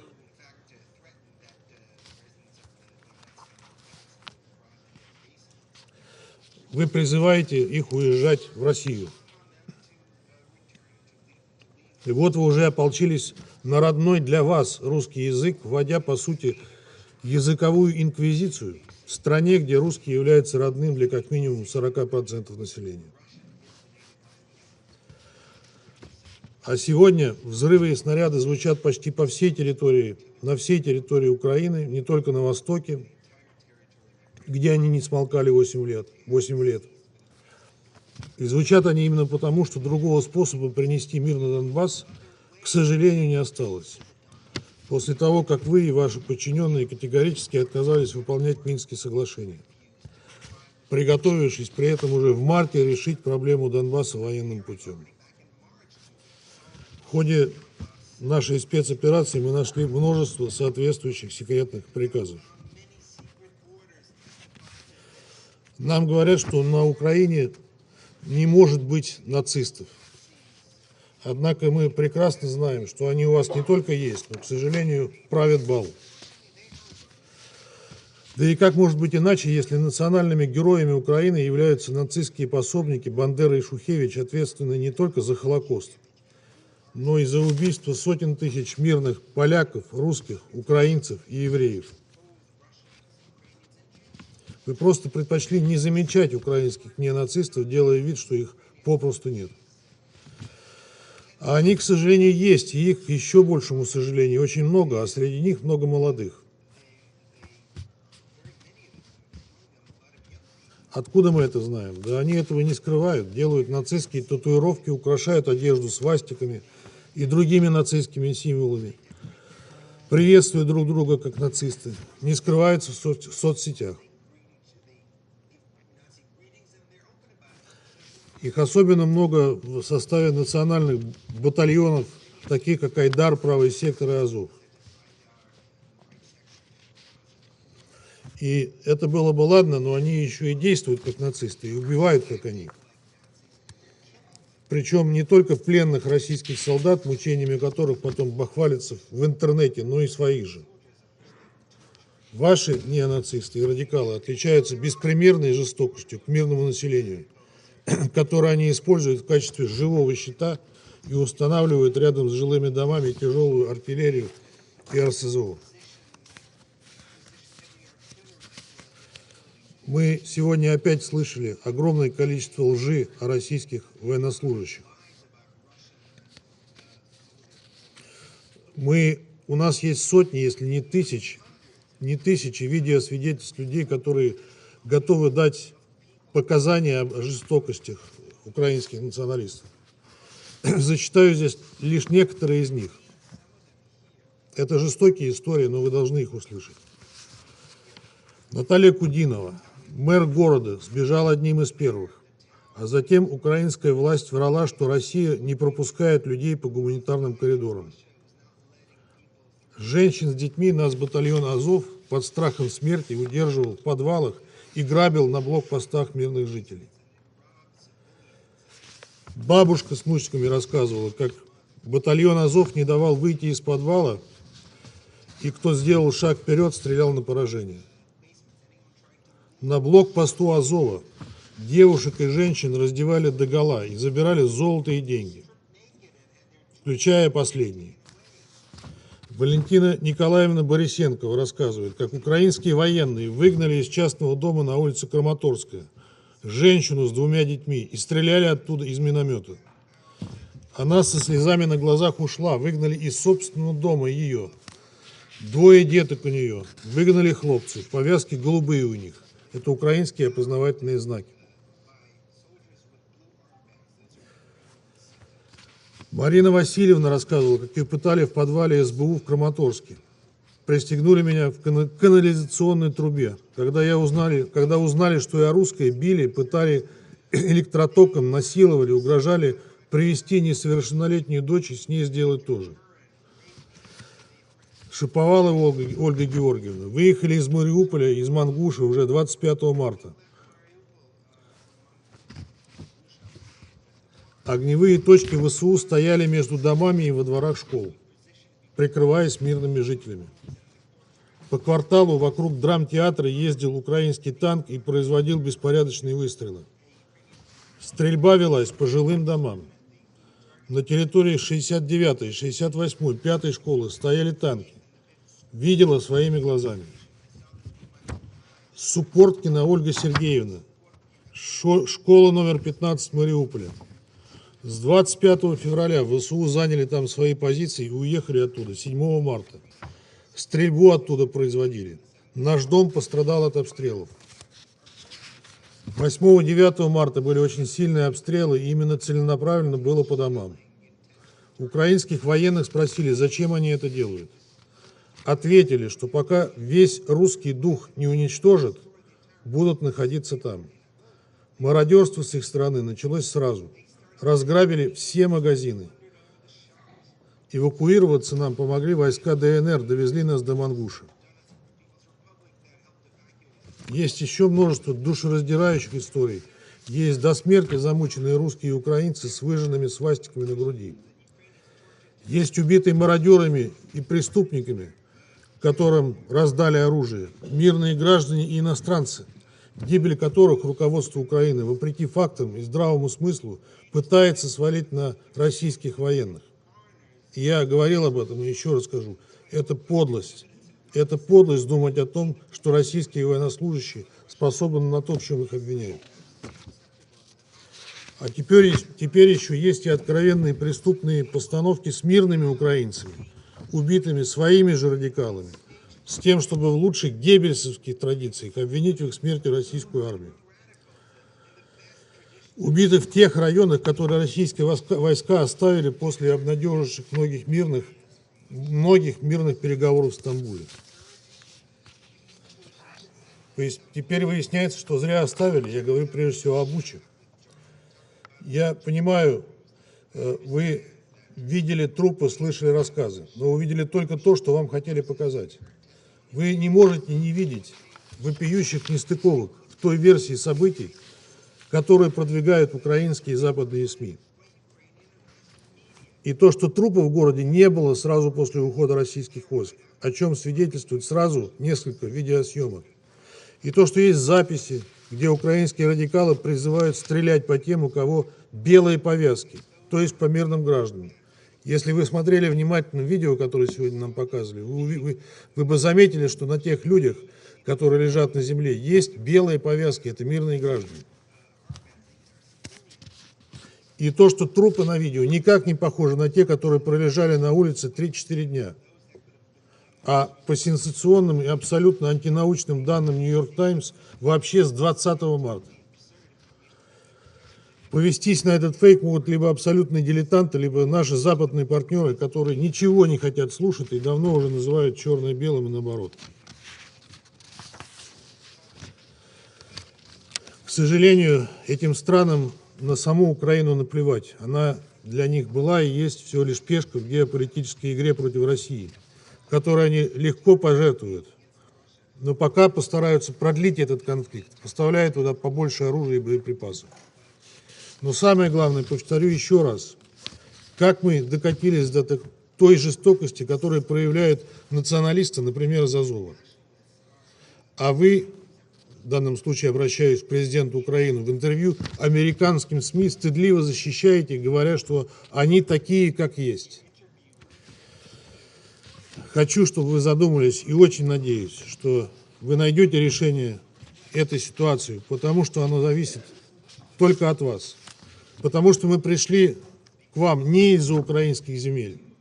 Мы пришли, чтобы принести долгожданный мир на истекавшую кровью Донбасс. Не перемирие, а именно настоящий прочный мир. А для этого надо искоренить ту жестокость, о которой говорит.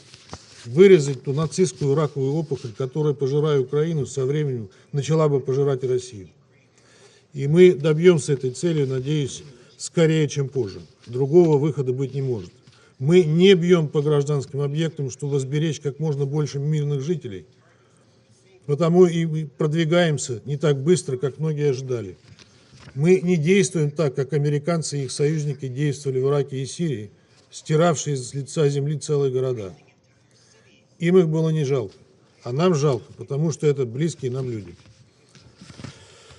Вот радикалам, правда, нечего терять. Им наплевать на мирных жителей, они готовы утянуть за собой могилу хоть все население Украины, как это четко показала провокация в Буче. Не дайте Западу реализовать свои планы, Владимир Александрович. Примите правильные решения, необходимые для вашей страны, потому что Запад готов сражаться на Украине до последнего украинца. Примите это решение сейчас. Ведь реальную ситуацию на фронте вы прекрасно знаете. Потом может быть поздно. Благодарю вас.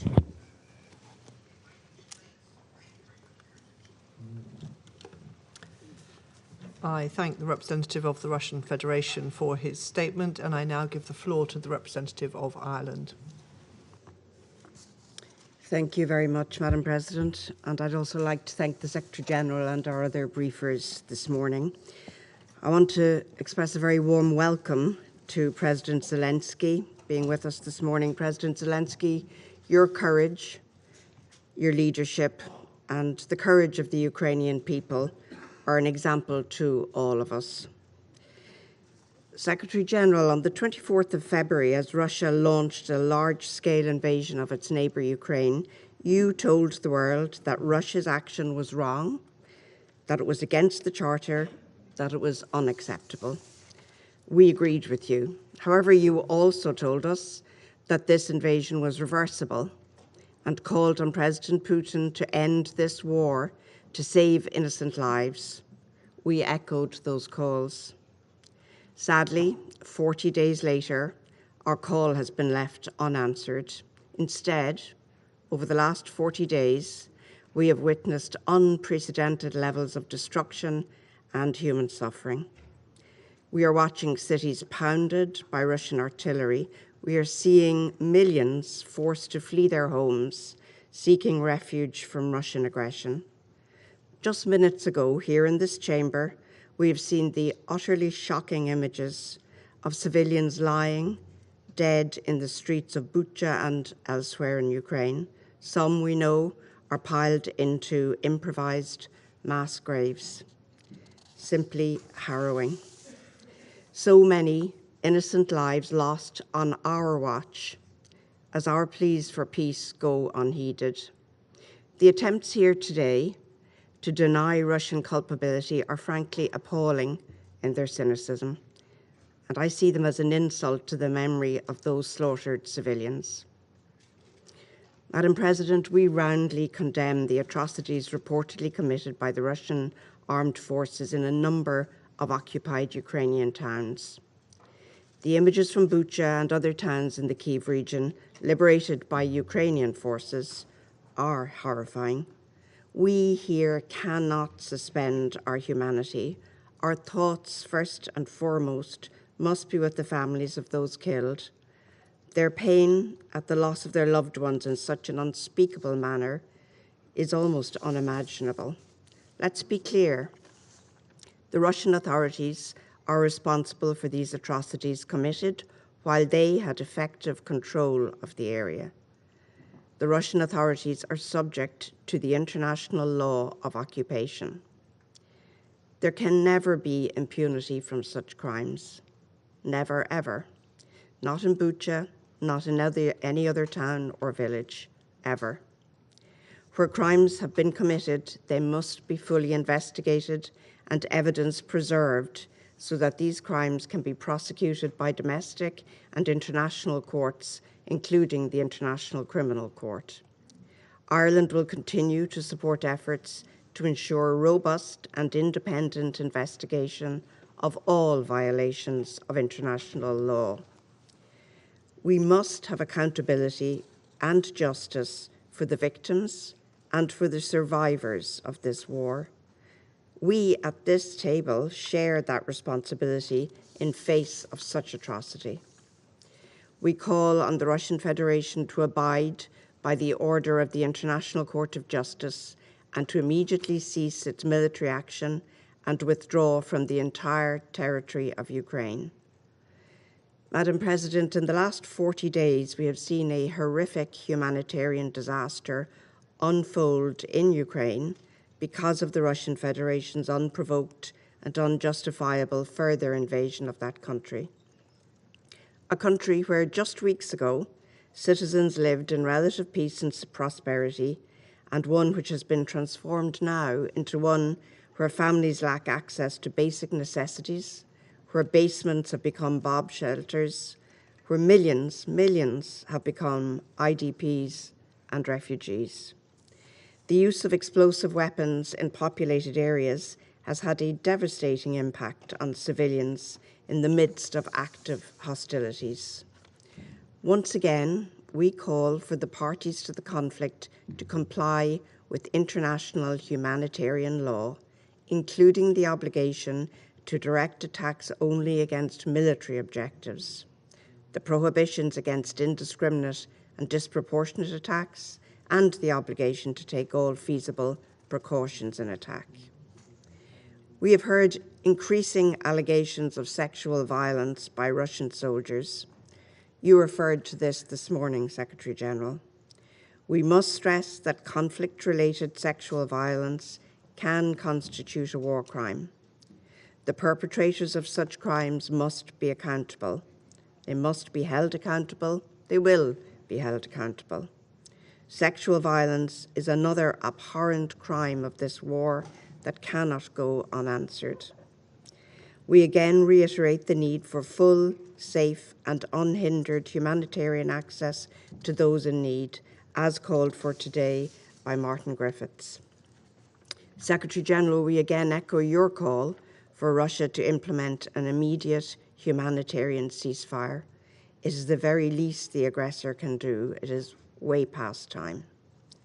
As we know, the reverberations of this war are reaching far beyond Ukraine.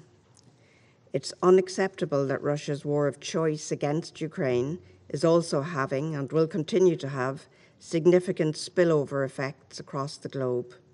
Deterioration of food security, surging energy prices, increasing poverty. The most vulnerable and impoverished in developing countries will suffer the most. We utterly reject that. Madam President, it is our collective responsibility here at this table to maintain international peace and security, nothing less. This is why we call on the Russian Federation to stop this war, to stop its unlawful attempts to establish occupying authorities, to stop destabilizing the democratic foundations of the Ukrainian state. Such steps are yet further reprehensible violations of Ukraine's independence, sovereignty, and territorial integrity. It gets harder each time to say this, but it is never too late to do the right thing and to end this war now. Thank you, Madam President. I thank the representative of Ireland for her statement, and I now give the floor to the representative of Brazil. Thank you, Madam President. Let me start by thanking Ambassador Nusseibeh, along with her team at the UAE mission, for competently navigating the work of the Security Council in March. I welcome His Excellency, Mr. Volodymyr Zelenskiy, President of Ukraine, in the Council today. I would like to thank the Secretary General, Antonio Guterres, and the Secretary General for Political Affairs, Rosemary DiCarlo, and Under Secretary General for Humanitarian Affairs, Martin Griffiths, for their updated presentations about the situation in Ukraine. Madam President, as we enter into the 6th week of hostilities in the Ukrainian territory, we continue to witness appalling images of human suffering. The recent reports of acts of violence against civilians in Bucha, Irpin, Kyiv, Donetsk, and other places affected by the conflict are extremely worrying, according to the statement by the ICRC. We call for a really independent and thorough investigation of all reported violations with the full cooperation of both parties to the conflict, without prejudging any conclusions, and underscore the need for perpetrators to be held accountable. The international community is witnessing for too long appalling scenes of destruction of once peaceful cities, with shocking images from the conflict and the desperation of thousands of civilians trapped in the battlefield, with no food, no water, and no electricity. Once again, we renew our pleas for a broad, effective, and immediate cessation of hostilities in Ukraine. Only after the silence of the guns and the withdrawal of troops are achieved will it be possible to halt the immense costs of human suffering this conflict has brought. Madam President, the General Assembly has recently adopted a resolution on the humanitarian situation in Ukraine. As we said on that occasion, the General Assembly could not become a bystander of the shocking consequences of the conflict. And, as we added last week in this chamber, neither can the Security Council. As the main UN organ with primary responsibility for the maintenance of international peace and security. The Security Council has the mandate and the responsibility to address the situation in an effective manner. And nevertheless, our assessment is that the Security Council is failing in its role to help in supporting efforts to foster a constructive dialogue between the parties, with the aim of brokering an effective peace settlement to this conflict. We deeply regret that the Security Council has not been able to speak with one voice throughout the crisis. Promoting compliance with international humanitarian law, protecting civilians, calling for peace. These are objectives that should unite rather than divide us. We should strive to create the conditions for, on the one hand, invigorating the political negotiations, and, on the other, reaching an understanding on practical measures to minimize human suffering in Ukraine. Civilians wishing to flee the hostilities must be able to do so in safety, and those who decide to stay cannot become targets of attacks. In the same vein, parties must grant safe passage to relief consignments to those in need. Once again, Brazil reiterates the call for all parties to fully respect and ensure respect for international humanitarian law. The causes of conflict, whatever they are, do not undermine the obligations of all parties have to guarantee that civilians should be protected, that the wounded receive medical care, that humanitarian assistance reach those in need, and that detainees be treated humanely in all circumstances. There must be no politicization of humanitarian actions, nor selective application of international humanitarian law. Also, geopolitical objectives must not supersede the endeavor for peace, nor prolong the human suffering caused by war. Madam President, this conflict and its associated sanctions, apart from the enormous human suffering and devastation caused in Ukraine, is having spillover effects in the entire world, especially through increased prices of oil, gas, grains, and fertilizers, among others. Food insecurity has become an even greater threat to the world's poorest people, above all in developing countries. The longer this conflict persists, the higher the risk of further instability, hunger, and devastation in Ukraine and around the world. It is high time to return to the path of dialogue and diplomacy for a peaceful settlement of the conflict. We urgently need the cessation of hostilities. De-escalation of tensions and negotiations are the only way out of this conflict, not only for the countries directly involved, but also for the entire world. I thank you, Madam President. I thank the representative of Brazil for his remarks, and I now give the floor to the representative of Kenya. Thank you, Madam President. I congratulate you on assuming the presidency of the Security Council for April and assure you of my delegation's full support. I listened closely to the remarks by the Secretary General and his Undersecretaries General, Rosemary DiCarlo and Martin Griffiths, hoping to hear that our fears that the war in Ukraine has entered a new, more dangerous phase were exaggerated. Sadly, they offered no such comfort. Instead, we are left with the words of His Excellency Volodymyr Zelenskiy, the President of Ukraine, who has described the horrifying suffering of civilians in Bucha and other towns and neighborhoods in Ukraine.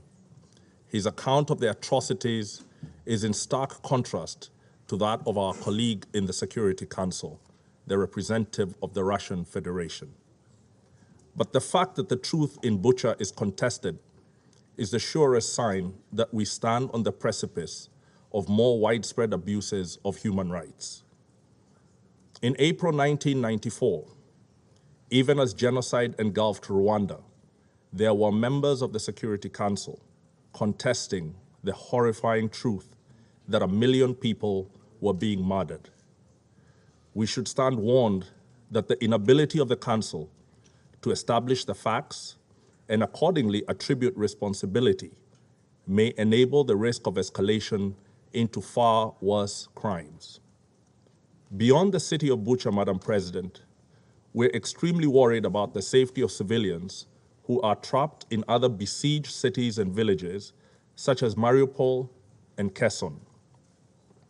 Our actions today should seek to prevent what we have witnessed happen in Bucha take place in Mariupol and Kherson.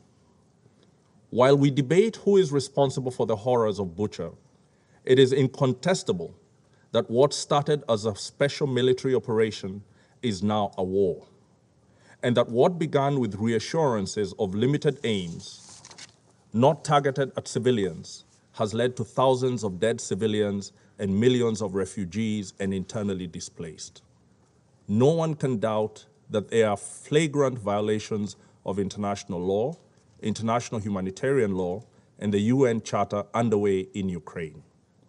Kenya condemns the abuses undertaken in the past few weeks and those in the eastern provinces of the country during the years that the conflict has raged. Madam President, the war in Ukraine is today's most dangerous threat to the maintenance of international peace and security. It is the latest assault by the most powerful states against the multilateral order. Their continued abuse of the Charter created growing cracks over the years in the global security order. Now the bottom has fallen out. Ukraine may now become a model for a new generation of disastrous wars on multiple continents. Millions of refugees are being created, and there will be many more as the economic effects of the war produce and intensify conflicts elsewhere. Accelerating food and energy prices are plunging millions into worse forms of poverty. The UN, as a forum for solutions to humanity's most pressing problems, is losing prestige and its historical standing. President Zelensky has left us with ideas for Security Council reform that we need to consider seriously. Things have fallen apart, and the center cannot hold under these assaults on our United Nations. We must reform. There are no easy solutions. Even a negotiation that is not properly structured to protect the people and sovereignty of Ukraine could be the prelude to a wider war. For now, we urge the following urgent steps, understanding their limits due to the continued inability of the Security Council to act decisively. We call for an impartial and prompt United Nations investigation into the atrocities against the civilians in Bucha and other towns in Ukraine. This calls for an immediate end of all hostilities to guarantee unfettered access by the investigating teams. We urge the conflicting parties to immediately make clear to their military personnel that they will be held to account on the basis of command or superior responsibility if they violate the international laws that regulate warfare. We commend Ukraine's neighbors for opening their borders to refugees of multiple nationalities from Ukraine. We continue to urge them to ensure that the thousands of affected Africans be treated in accordance with international humanitarian law and basic dignity. We commend OCHA and many other organizations and individuals who have come to the aid of the deserving people of Ukraine. In this regard, we welcome the third UN-organized humanitarian convoy that reached thousands of people in need in Sumy and other cities. We call for the urgent activation of safe passages with no restrictions and call for unimpeded humanitarian access to the many in need, particularly those in Mariupol, Kherson, and other besieged cities. We also urge the Security Council to reassure the world of its relevance by approaching the other conflicts with renewed vigor. The humanitarian crisis caused by conflict in Afghanistan, in Haiti, the Horn of Africa, the unfolding situation in the Korean Peninsula, Lebanon, Libya, Myanmar, Palestine and Israel, Syria, Yemen, and the Sahel deserve our urgent attention. We look forward to the Secretary General rallying the international community to deploy resources to cushion the most vulnerable from the effects of the conflict in Ukraine. We reiterate our call for the cessation of hostilities to allow humanitarian operations under clearly defined contact lines and humanitarian passages. Madam President, I finish by reaffirming Kenya's recognition of the inviolable rights of Ukraine to its sovereignty, territorial integrity, and political independence. I thank you. I thank the representative of Kenya for his statement, and I now give the floor to the representative of Mexico. Señora Presidenta, le deseamos éxito durante su presidencia este mes y reconocemos el trabajo de Emiratos Árabes Unidos en la conducción del Consejo de Seguridad el mes pasado. Agradecemos las presentaciones del secretario general y de los subsecretarios Di Carlo y Griffiths y reconocemos la participación del presidente Volodymyr Zelenskiy en esta sesión del Consejo de Seguridad. Le hemos escuchado con la mayor atención y con el respeto que nos merece su investidura. También hemos visto con horror las imágenes que nos ha compartido. Son el mural de Guernica, recreado una vez más con víctimas civiles. Desde hace 6 semanas, el mundo sigue con consternación las consecuencias devastadoras de la invasión de Rusia sobre Ucrania. A través de 2 resoluciones de la Asamblea General, la comunidad internacional se ha pronunciado de manera contundente, deplorando dicha invasión, exigiendo el cese inmediato de las hostilidades y de cualquier ataque contra la población civil o la infraestructura de carácter civil, y ha señalado la urgencia de que llegue la asistencia humanitaria de forma expedita, segura e irrestricta. La Corte Internacional de Justicia exigió también la suspensión inmediata de las operaciones militares en territorio de Ucrania. Toca a las Naciones Unidas actuar como garante del cumplimiento de las decisiones de la Corte. Todos los mecanismos de solución pacífica de las controversias que establece el derecho internacional deben canalizarse hacia ese objetivo común. Lamentablemente, las hostilidades continúan y las afectaciones civiles aumentan, y junto con ellas aumentan las necesidades humanitarias de la población, incluidas cada vez con mayor urgencia la de los refugiados y los desplazados internos.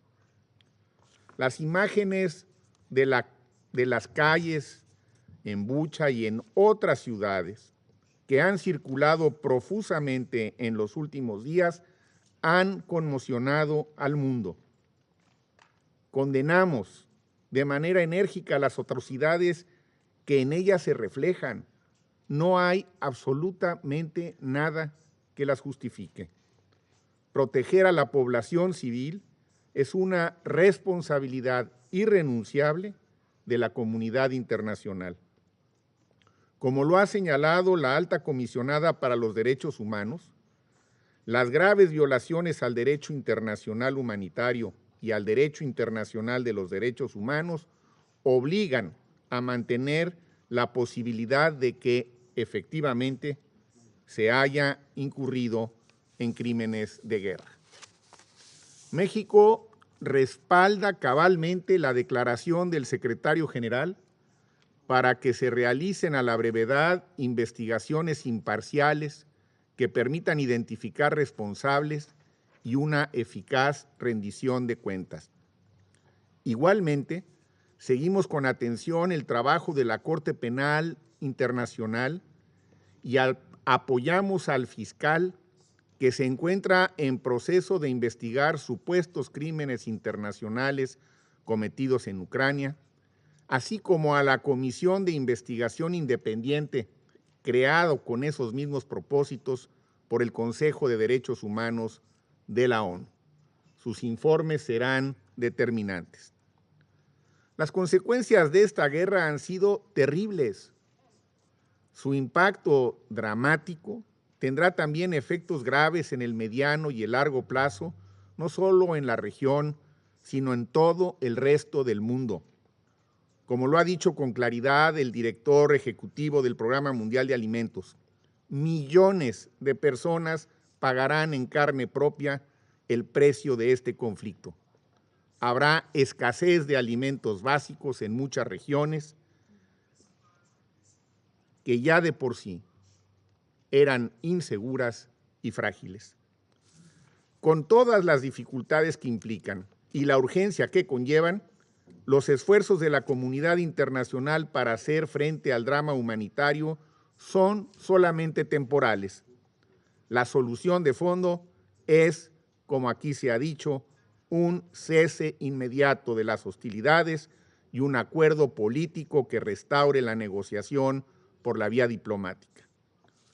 Apoyamos decididamente las gestiones del subsecretario Griffiths para acordar pausas humanitarias que permitan crear las condiciones en el terreno para que llegue con mayor fluidez la asistencia humanitaria. México reconoce y encomia el trabajo de todos los actores humanitarios involucrados en Ucrania, así como la solidaridad de los países vecinos que han recibido a millones de refugiados y los esfuerzos de mediación de distintos países y diferentes actores. Esperamos que este Consejo, con apego estricto al derecho internacional humanitario y al derecho internacional de los derechos humanos, cumpla con su responsabilidad y contribuya efectivamente a poner fin a la guerra y a restaurar la paz. Gracias, Presidenta. I thank the representative of Mexico for his statement, and I now give the floor to the representative of India.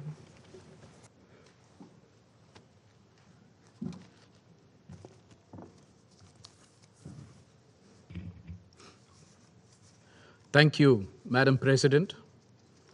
Let me begin by thanking Secretary General Antonio Guterres for his presence and remarks on the situation in Ukraine.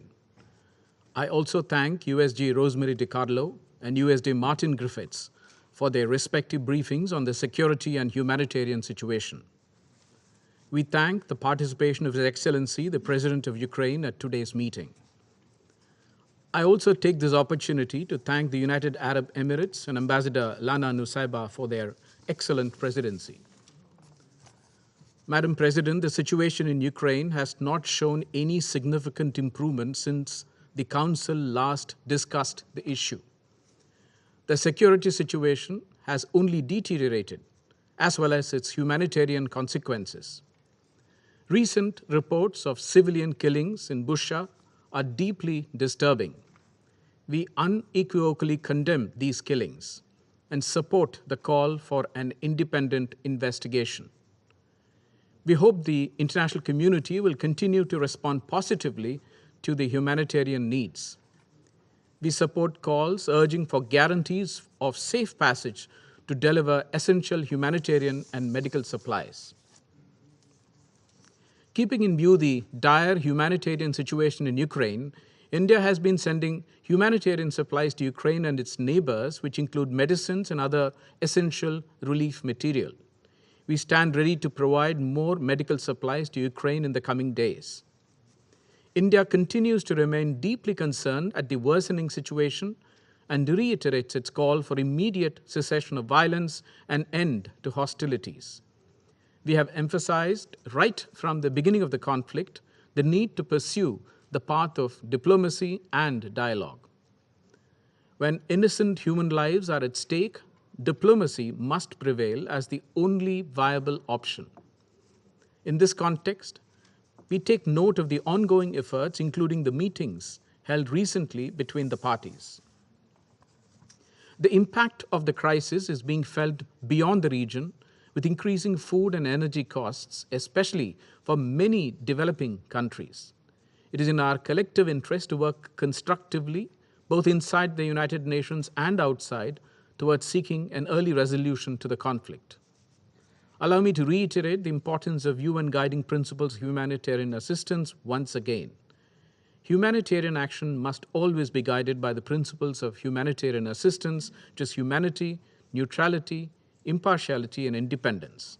These measures should never be politicized. We continue to emphasize to all member states of the UN that the global order is anchored on international law, UN Charter, and respect for territorial integrity and sovereignty of states. I thank you, Madam President. I thank the representative of India for his statement, and I now give the floor to the representative of China.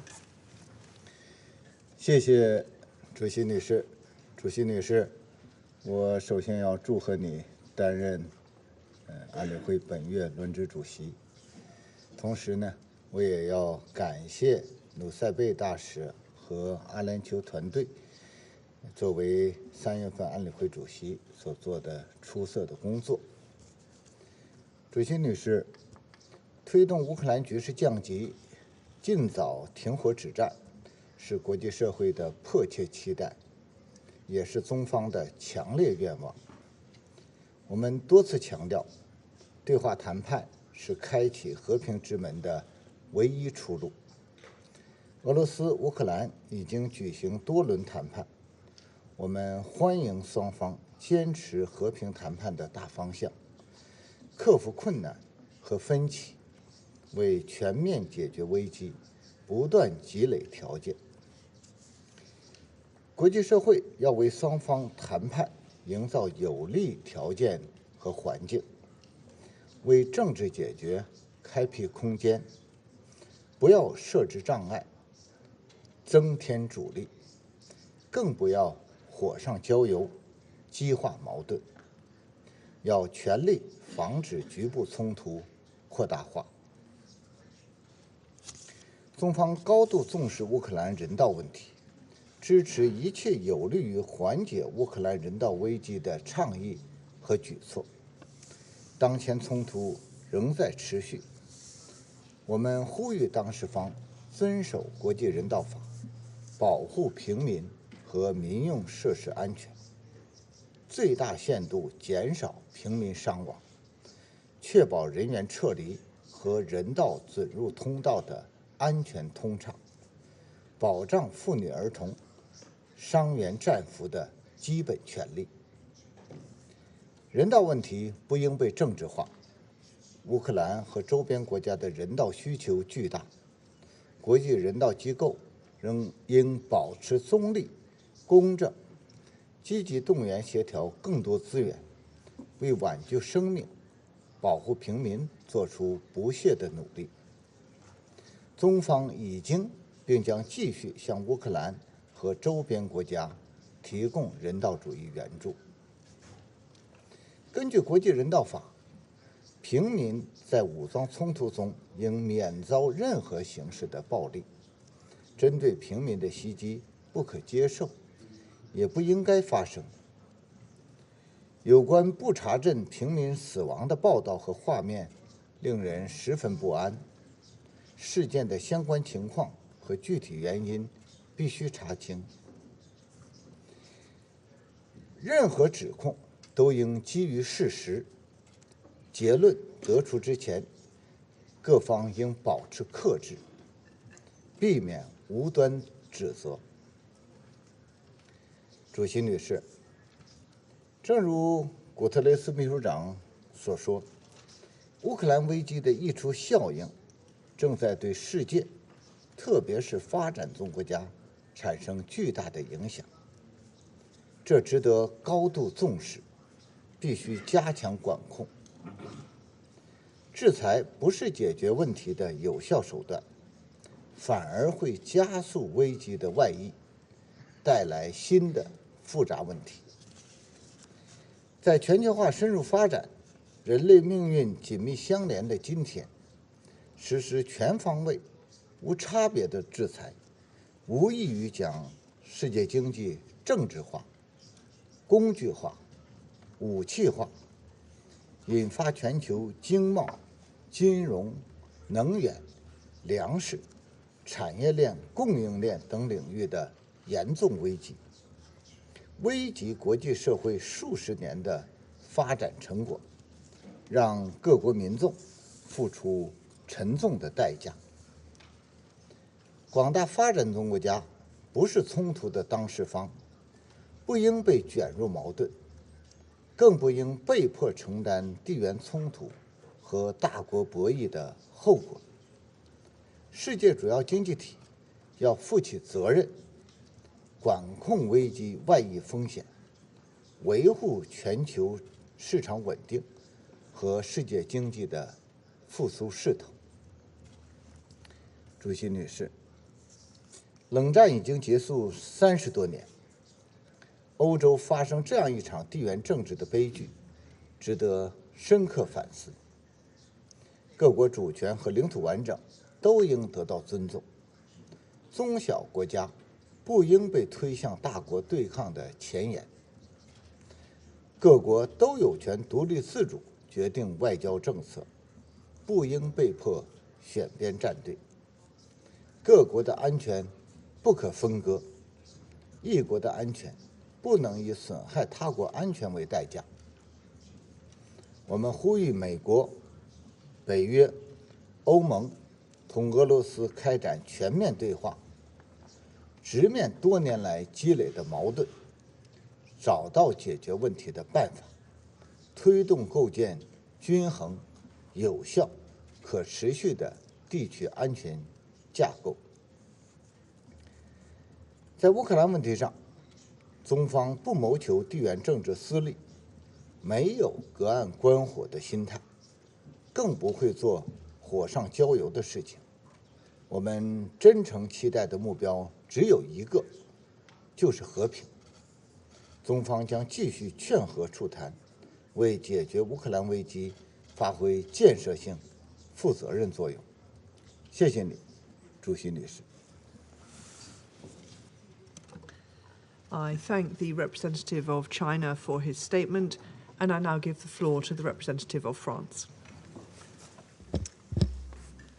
Madame la Présidente, je salue la participation du président Zelensky à cette réunion et à travers lui le courage et l'esprit de résistance du peuple ukrainien.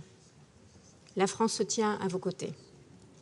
Je remercie le secrétaire général, la secrétaire générale adjointe aux affaires politiques et le secrétaire général adjoint aux affaires humanitaires de leurs interventions. La guerre d'agression que la Russie livre contre l'Ukraine a franchi ces derniers jours un nouveau cap dans l'horreur.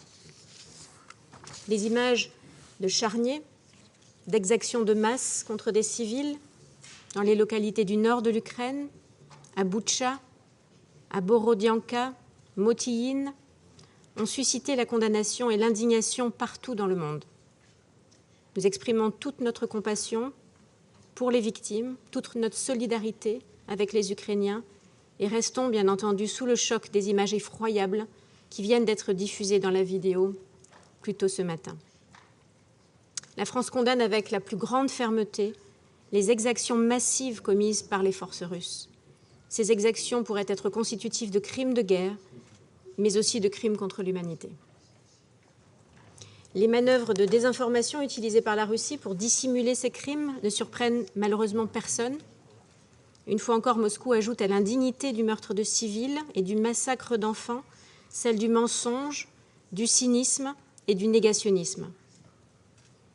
Madame la Présidente, face à ces crimes odieux, la France appelle à ne pas céder à la haine et appelle à agir autour de plusieurs axes. Premièrement, il nous faut maintenir une pression la plus forte possible pour contraindre les autorités russes à mettre fin à une guerre qui ébranle la sécurité mondiale et comme cela a été discuté bien au-delà de l'Europe, notamment la sécurité alimentaire. La France reste totalement engagée pour y contribuer, notamment avec ses partenaires européens, dans le cadre de la présidence française du Conseil de l'Union européenne, ainsi que dans le G7, Elle poursuivra aussi son appui déterminé aux autorités ukrainiennes sous toutes ses formes. Deuxièmement, les crimes commis en Ukraine ne doivent pas rester impunis. Des enquêtes crédibles, indépendantes, doivent être menées afin de permettre aux juridictions nationales et internationales compétentes de juger les responsables de ces atrocités. Nous appelons en particulier la Russie comme l'Ukraine à coopérer pleinement avec la Cour pénale internationale et avec la commission d'enquête établie par le Conseil des droits de l'homme. Madame la Présidente, la Russie poursuit avec détermination et avec méthode sa guerre en Ukraine, avec son lot de destruction et de souffrances indescriptibles.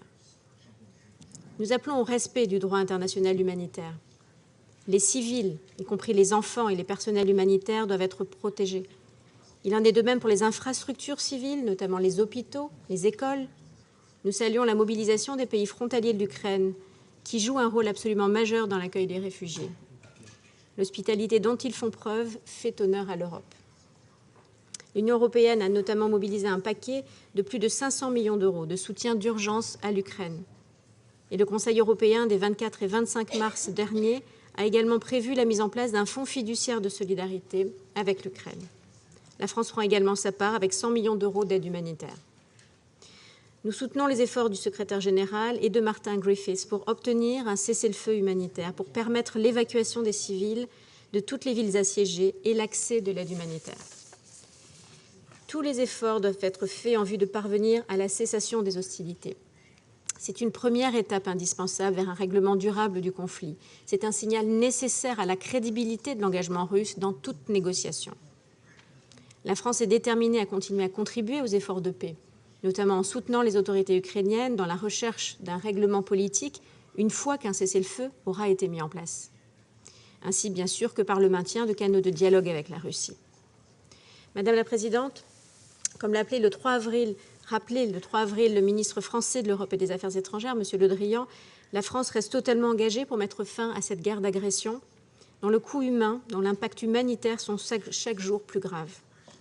Face à l'horreur et face à la dévastation de l'agression russe, la France réaffirme sa solidarité et son soutien à l'Ukraine et aux Ukrainiens. Et nous appelons le peuple russe, qui est également victime dans cette guerre, à continuer de trouver les moyens d'exprimer son opposition à ce conflit, en dépit de la répression. C'est nécessaire pour rompre avec la logique de haine dans laquelle Vladimir Poutine veut enfermer les Ukrainiens et les Russes.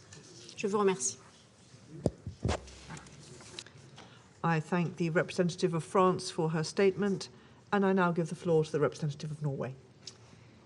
Thank you, President. I thank the briefers for their valuable inputs. Norway also expressed its utmost support to you, Secretary General, to make full use of your good offices in search for a peaceful solution.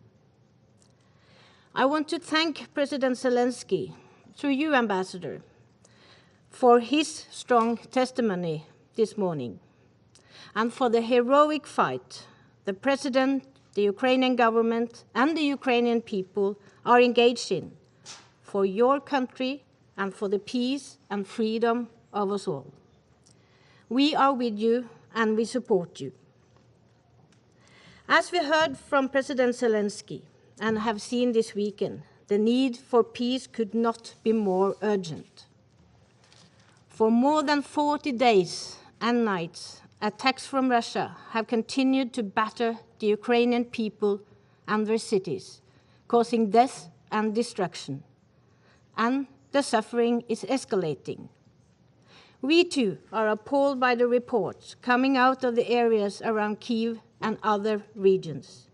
We are deeply shocked by the atrocities committed against civilians in places that has been held by the Russian forces, including Bucha. The images are distressing: dead bodies on the roads and in mass graves, homes, schools, hospitals, and other civilian infrastructure destroyed and reportedly left mined. President, Russia is desperate to hide the truth about the war, but atrocities must be investigated and those responsible must be brought to justice. In this respect, we welcome the establishment by the Human Rights Council of a Commission of Inquiry on Ukraine. to investigate all alleged violation of international humanitarian law and human rights law. And we also welcome that the ICC has opened an investigation into the situation in Ukraine. We urge Russia and everyone holding evidence to fully cooperate with these investigations. We cannot allow there to be impunity for war crimes being committed in Ukraine. The world is watching. President, Russia's unprovoked and illegal war against Ukraine, a free and sovereign country, is also an attack on democratic values and on freedom. It is a blatant violation of international law and the very principles of the UN Charter. And as the Secretary General underlined this morning, this Council has a responsibility. We must do everything in our power to end the war and to mitigate its impact. Let me repeat the message by the Norwegian Prime Minister Støre gave to President Putin when they spoke on Thursday. He urged him to cease the hostilities and emphasized that Russia must ensure rapid, safe, and unimpeded humanitarian access to the civilian population, particularly in Mariupol.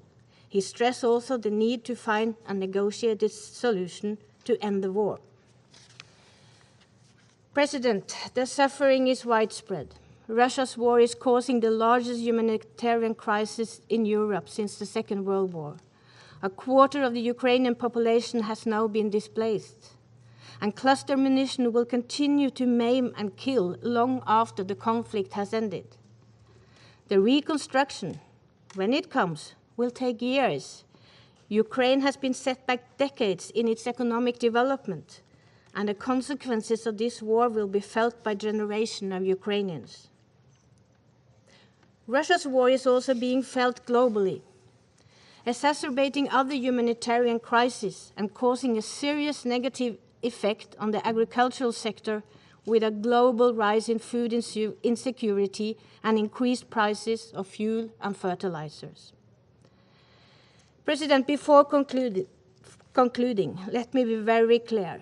Russia must abide by international law. It must comply with the order of the International Court of Justice to immediately suspend its military operation and to withdraw its troops from Ukraine. The killing and destruction must end.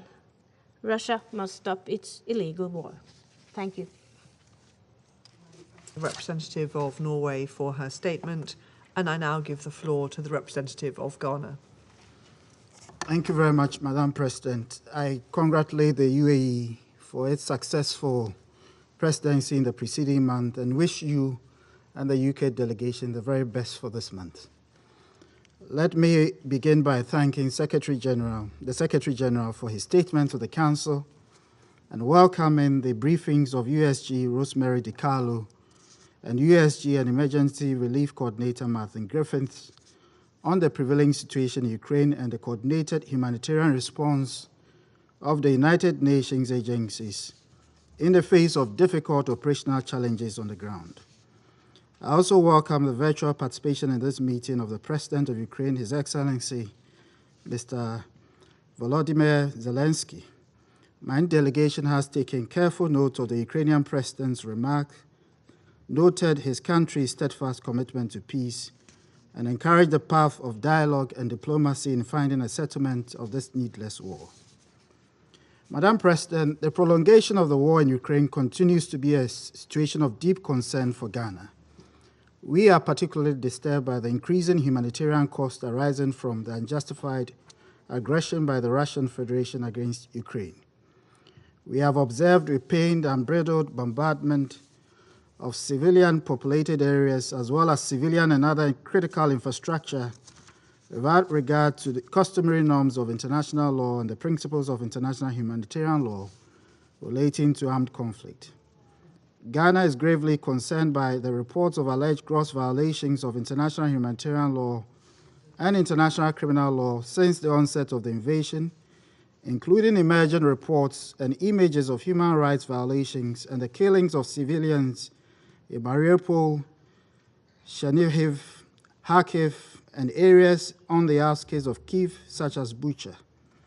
We support the call by the Secretary General for an independent, impartial, and thorough investigations to establish the facts, gather the evidence, and to hold all perpetrators of such atrocious crimes accountable for their actions. The killing of children, the aged, medical personnel, humanitarian workers, and journalists are deplorable, and we condemn all such acts unreservedly.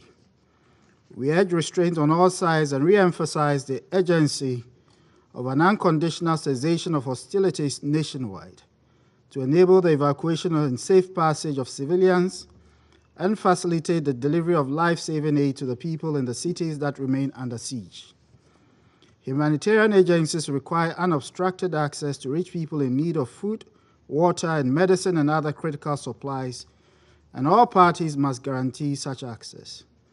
The ravages of both the global COVID-19 pandemic and the situation in Ukraine demonstrates the interconnectedness and interdependence of states and reinforce the need for a unified international response in support of the path of dialogue and diplomacy. Madam President, we have followed closely the direct negotiations between the conflicting parties and note the progress made in the fourth round of consultations which took place in Istanbul on 29th of March 2022. To sustain the negotiations, we urge a restraint in the ongoing hostilities and a follow-through of the express commitments to resolve the security concerns of the parties. In furtherance of the efforts of the parties, the Council must at this time focus attention on supporting confidence-building measures that facilitate a negotiated settlement of the immediate conflict and the wider question of European security on the basis of international law and other internationally agreed frameworks.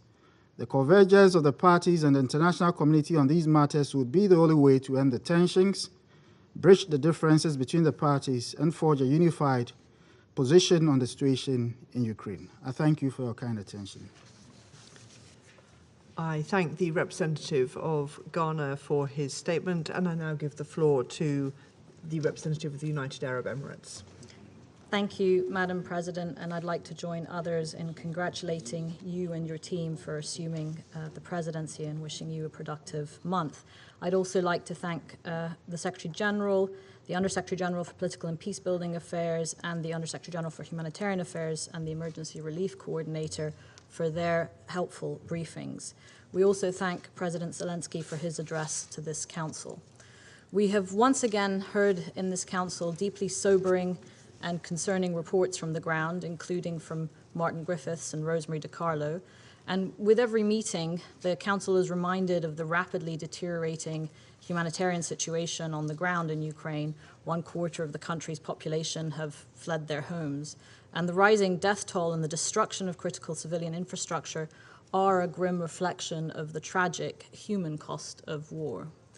The images coming out of Bucha and other towns and cities are shocking.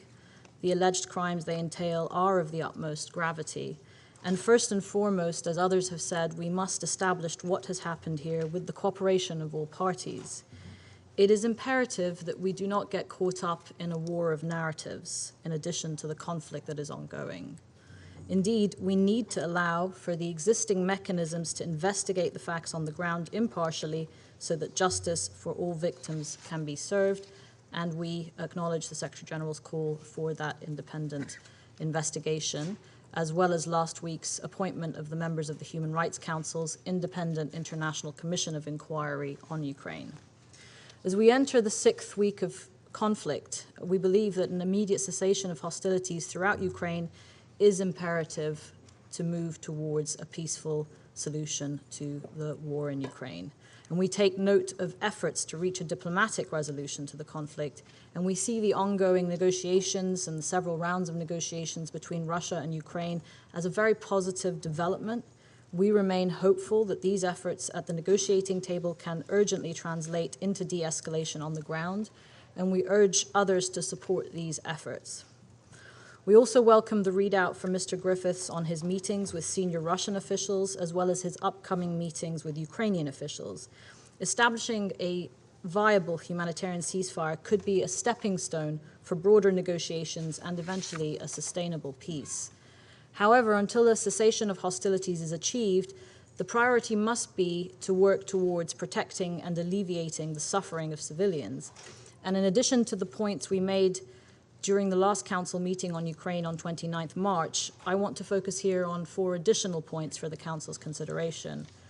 First, as others have done, we all need to continue to reaffirm the need for all parties to abide by their obligations under international humanitarian law, in particular the protection of civilians and the respect for the principles of distinction and proportionality that are paramount in conflict. Second, the difficulties in providing relief and humanitarian access need to be addressed immediately and can be addressed quickly.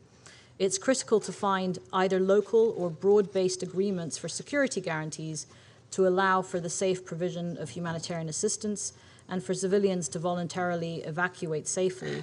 And these are initial confidence-building measures that can be developed down the line and should also be encouraged, including the proposals left by Mr. Griffiths with the government in Moscow. Third, as the ICRC has noted, false narratives and disinformation has the potential to cause real harm for humanitarian organizations on the ground. The use of digital technologies that amplify the spread of harmful information, including misinformation, disinformation, and hate speech, is a true challenge in conflict zones. And these phenomena are not new, but technology has greatly increased the scale and speed at which harmful information reaches target audiences online. And this is particularly concerning in crisis settings where information can influence the dynamics and behavior on the ground and can put communities and humanitarian responders at risk.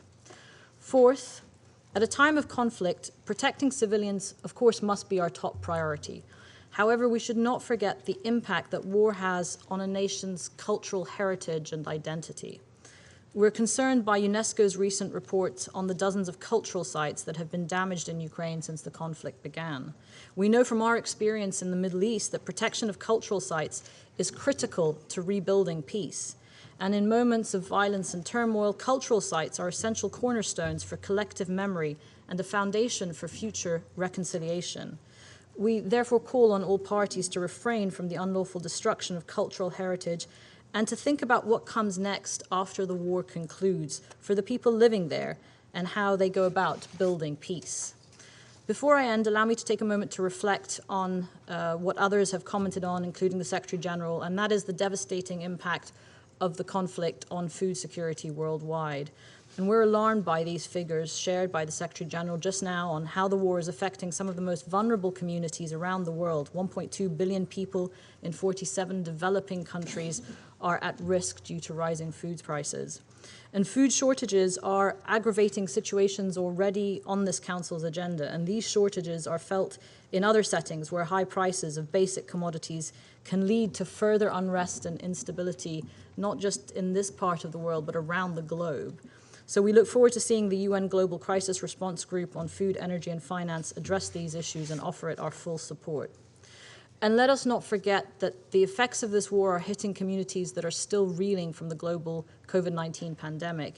And these vulnerabilities are further exacerbated by reduced domestic food production due to the rising costs and scarcity of chemical fertilizers and pesticides. And the knock-on effects, including global conflicts, will be grave, and the Council must stay focused on all of them. Unless we do something to end this conflict now, it will continue to drive suffering and instability worldwide in the coming months and years, and the world simply cannot afford this, and the Security Council should do its part to stop this conflict and to help parties come and reach a peaceful solution. Thank you. I thank the representative of the United Arab Emirates for her statement, and I will now make a statement in my capacity as the representative of the United Kingdom. President Zelensky, by video, Secretary General, colleagues, the United Nations was created in the wake of a European war of aggression that laid waste to Europe and engulfed the world.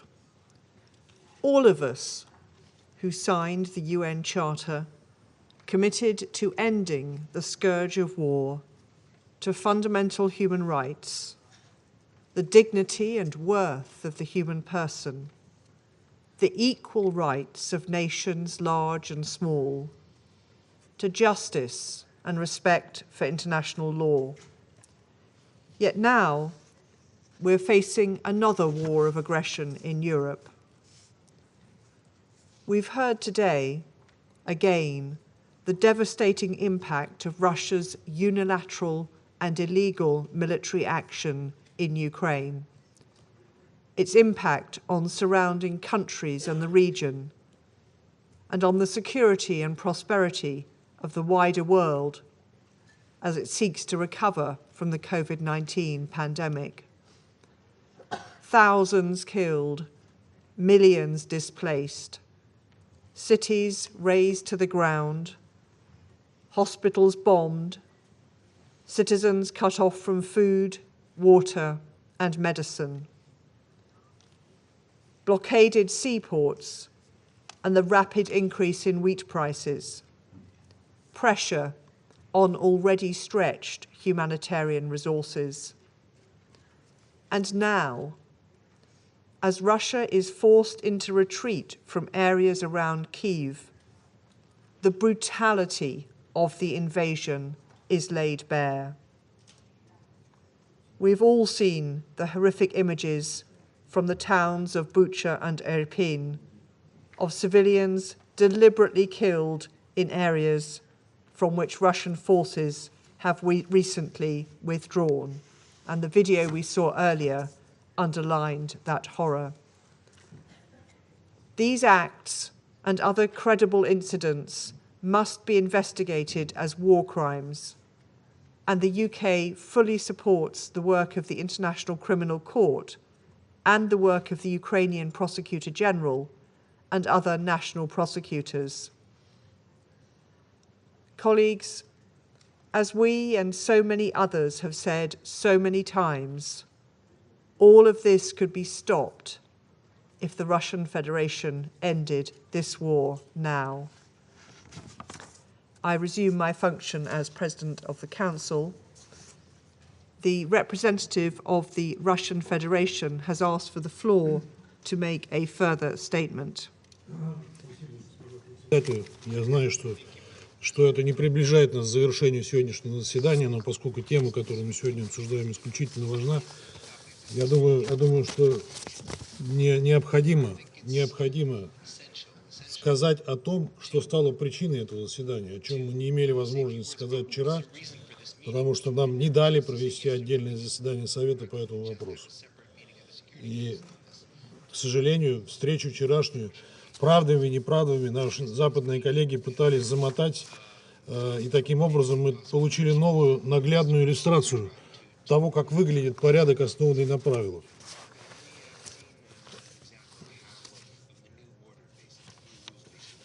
The rules-based order. Я хочу еще раз остановиться на событиях в Буче, которое послужило поводом для проведения сегодняшнего заседания и далеко идущих выводов, которые многие из вас уже сделали. Все подразделения Вооруженных сил России полностью вышли из Бучи в качестве жеста доброй воли 30 марта, на следующий день после очного раунда переговоров России и Украины в Турции.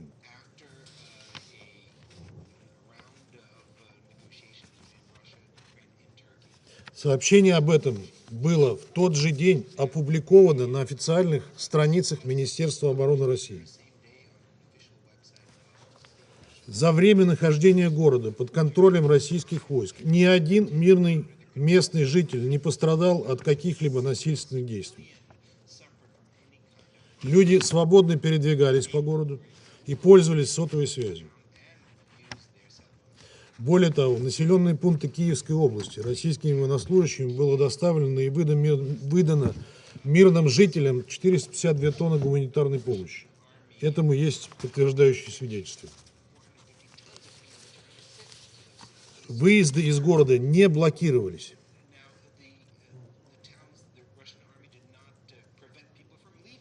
Все жители могли свободно выехать в северном направлении. При этом южные окраины Бучи, включая жилые кварталы, круглосуточно обстреливались украинскими войсками из крупнокалиберной артиллерии, танков и РСЗО. Уже после вывода российских сил из города мэр города Бучи Анатолий Федорук в своем видеообращении 31 марта представил это как героическое освобождение города украинскими вооруженными силами. Оставим на его совести лукавство об обстоятельствах так называемого освобождения. Сконцентрируемся на том, что он подтвердил сам факт. Уже 31 марта в городе никого из российских военных не было. Более того, мэр не упомянул о каких-либо расстрелянных на улицах местных жителях со связанными руками. Вы можете поверить в то, что мэр не заметил на улицах, как сообщают, 280 тел погибших? 1 апреля депутат Совета Бучи Катерина Украинцева в двухминутном ролике неоднократно предупреждает односельчан, что в поселение зашли представители Службы безопасности Украины и проводят зачистку. Просит быть максимально осторожным. В сети в широком доступе имеется также почти 8-минутное видео об анонсированной Украинцевой зачистке Бучи Национальной полиции Украины 2 апреля. На нем тел гражданских лиц на улицах нет. Более того, на этом видео Нацгвардия Украины берет интервью у местных жителей, которые также не упоминают ни тел, ни массовых расстрелов. На одном из украинских новостных сайтов было также размещено предупреждение о предстоящей 2 апреля зачистке Бучи от российских сообщников.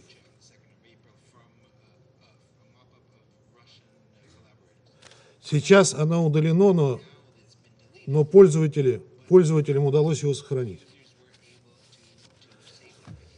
Свидетельства, так называемые свидетельства преступлений российских вооруженных сил в Буче появились только 3 апреля. На 4-й день в город прибыли украинские ВСУ. В очередной раз, без доказательств, а лишь на основании презумпции виновности, российским военным пытаются вменить некие злодеяния. Мы, конечно же, не могли не заметить, с какой скоростью кадры украинских журналистов подхватили западные политики и известные правозащитные организации, претендующие на беспристрастность и непредвзятость. При этом очевидные нестыковки, продвигаемые Украиной и западниками версии событий, демонстративно игнорируются. Ведь если бы тела людей действительно пролежали под открытым небом несколько дней, то на них, несомненно, были бы соответствующие проявления, хорошо известные специалистам по судебной медицине. Это наших западных коллег, похоже, совсем не смущает.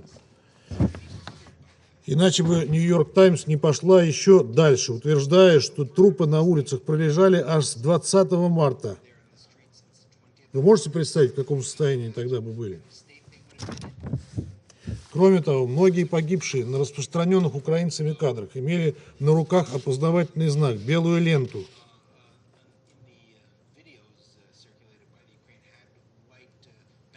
Такую же, как надевали мирные жители после прихода российских военных. А на одном из выложенных украинскими радикалами в сеть видеороликов хорошо слышен призыв стрелять по всем, у кого нет синих ленточек на рукавах.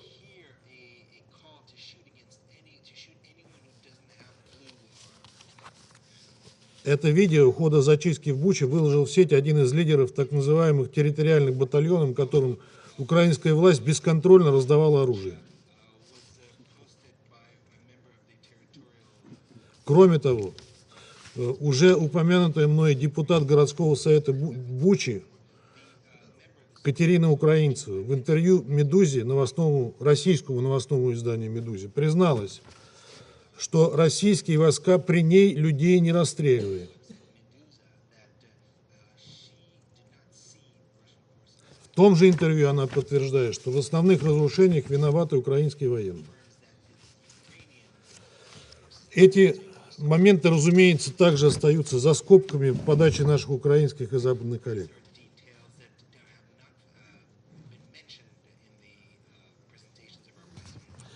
Зато президент Зеленский уже рассуждает о том, что все эти явно постановочные кадры из Бучи якобы дают украинцам моральное право на, я цитирую, «нецивилизованный ответ».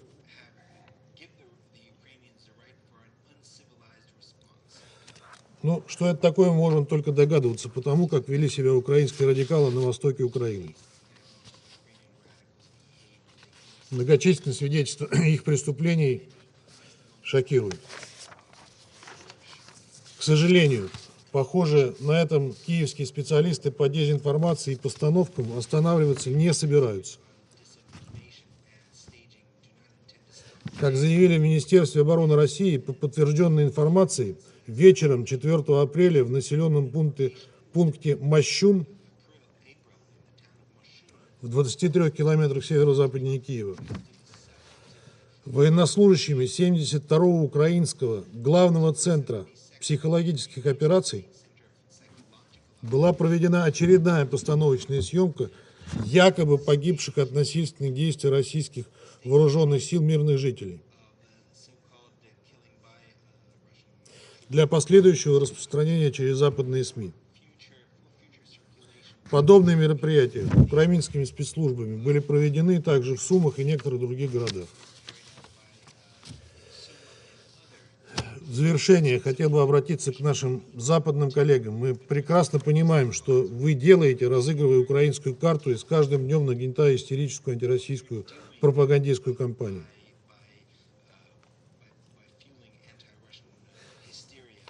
Поэтому мы предполагаем, что будут и дальше происходить новые мерзкие провокации по типу Бучи. Новые попытки очернить российских солдат, представить их садистами, убийцами и насильниками.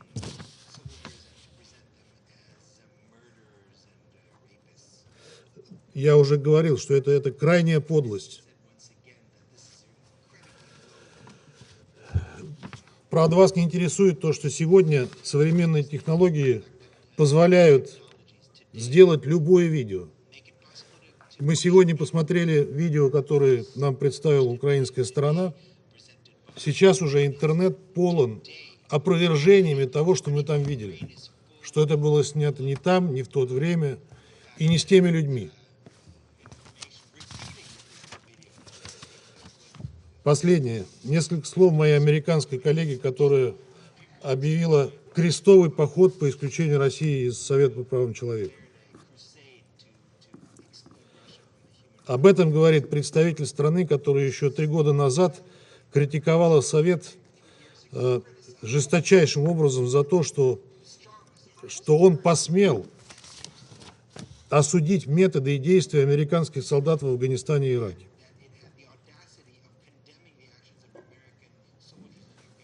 И, как известно, Соединенные Штаты вышли из СПЧ. Надеюсь, что наши коллеги по Организации Объединенных Наций не дадут себя собой манипулировать и не станут подыгрывать Вашингтону в его крайне опасной затее. Благодарю вас.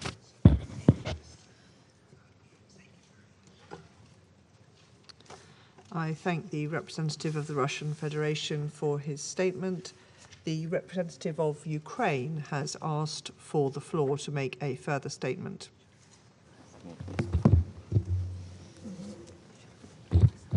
Well, thank you, Madam President.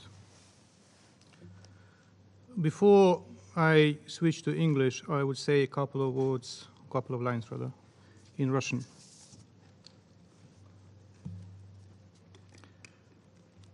Мы уже привыкли к вранью, которое постоянно выливается нам на головы в зале Совета Безопасности. Товарищ Небензя удосужился процитировать интервью из ресурса, который называется «Медуза». Хотелось бы спросить у товарища Небензи, а почему же он не цитирует его полностью? Разрешите мне зацитировать это интервью, которое представитель Путина хотел использовать в своих целях.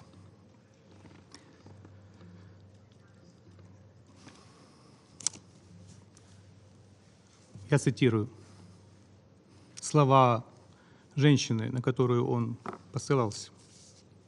Цитата. «Бывало так, что российские солдаты передавали сухпайок в подвал, а потом кидали туда гранату. Вы же хотели процитировать это интервью.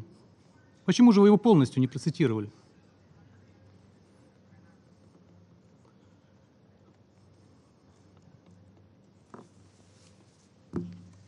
Это о вашей гуманитарной помощи, вслед которой летит граната.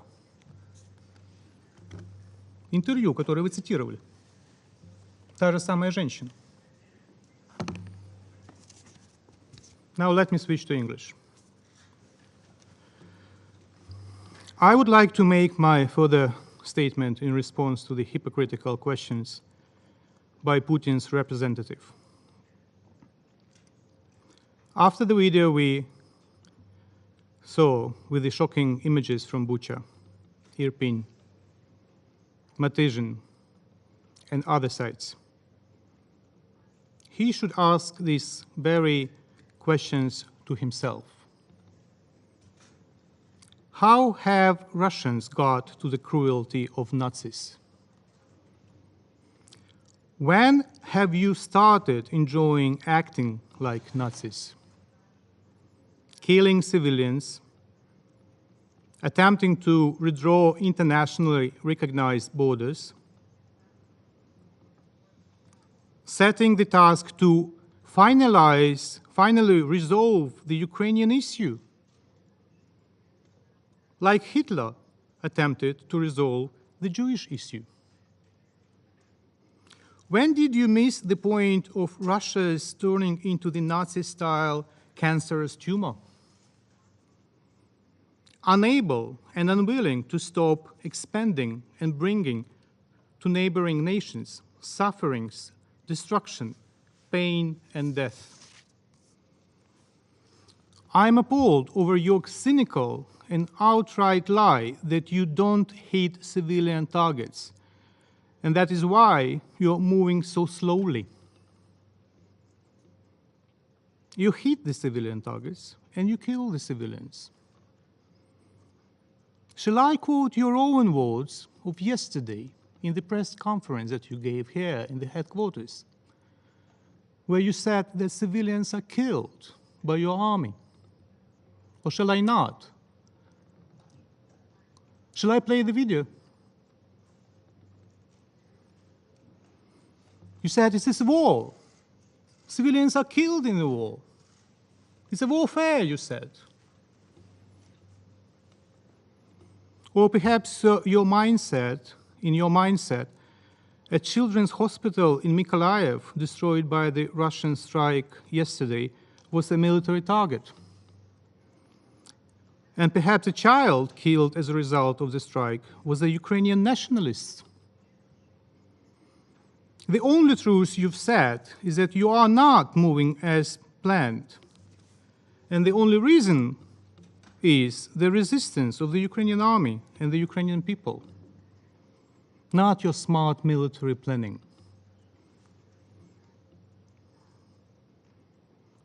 The Ukrainian people who realize quite clear what the Russian world in reality means.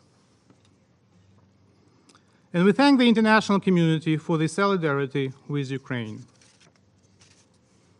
Ukraine will win in its territory, and the entire world will win despite the threats that the criminal and the liar throws in the face just in the Security Council chamber.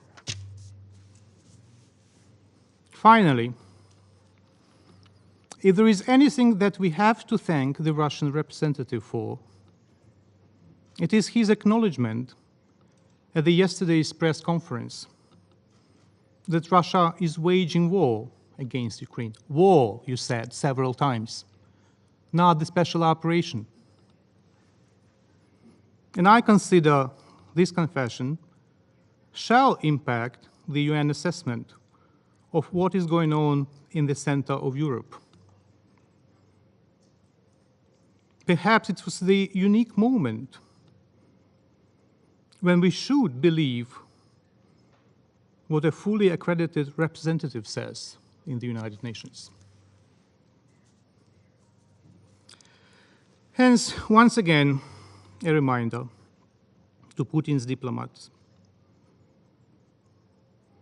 Ribbentrop denied any knowledge of concentration camps, racial extermination policies, yet was found guilty at Nuremberg war crime trial. And we all know what happened to him on the 16th of October 1946. I thank you. I thank the representative of Ukraine for his statement. I now give the floor to His Excellency Mr. Olaf Skog, the head of delegation of the European Union to the United Nations. Thank you, Madam President. I address the Security Council on behalf of the European Union and its member states.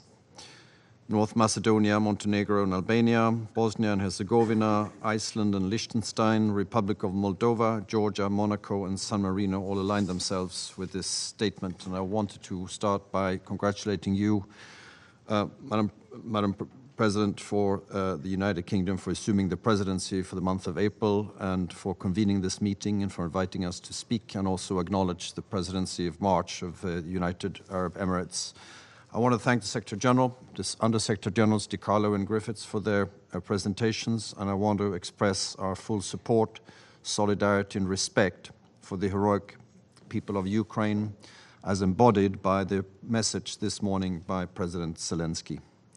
Madam President, 41 days ago, Russia decided to wage a war of aggression against Ukraine in blatant violation of international law, the principles of the UN Charter and of the acquis of the OSCE, an affront to the rules-based order and to the global security and stability. And we have heard and seen again today the tremendous cost to the people of Ukraine. The dramatic consequences of Russia's war of choice are well known. Thousands of lives have been lost. Over 11 million people, most of them women and children, have been forced to leave their homes. Over 500 schools and 52 hospitals have been shelled. Entire cities have been razed to the ground. The unfolding drama in Mariupol and the images from Bucha stain our common humanity. Russia must stop this senseless act of violence. The EU condemns in the strongest terms Russia's unjustified and unprovoked war of aggression against Ukraine. We demand that Russia immediately stop its military aggression, immediately and unconditionally withdraw all forces from the entire territory of Ukraine, and fully respect Ukraine's territorial integrity, sovereignty and independence within its internationally recognized borders as demanded by the United Nations General Assembly. We condemn in the strongest possible terms the reported atrocities committed by the Russian armed forces in a number of occupied Ukrainian towns. Haunting images of massacres with large numbers of civilian deaths and casualties, as well as destruction of civilian infrastructure, show the true face of Russia's brutal war of aggression. These massacres will be inscribed in the list of atrocities committed by Russia on European soil. The Russian authorities are responsible for these crimes committed while they had effective control of the area. They are subject to the international law of occupation. Russia is directing attacks against the civilian population and is targeting civilian objects, including hospitals, medical facilities, schools, and shelters. These war crimes must stop immediately. Those responsible will be held to account in accordance with international law.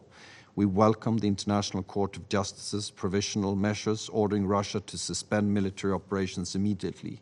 We fully support the investigation launched by the prosecutor of the International Criminal Court into war crimes and crimes against humanity, as well as the work of the Independent Commission of Inquiry.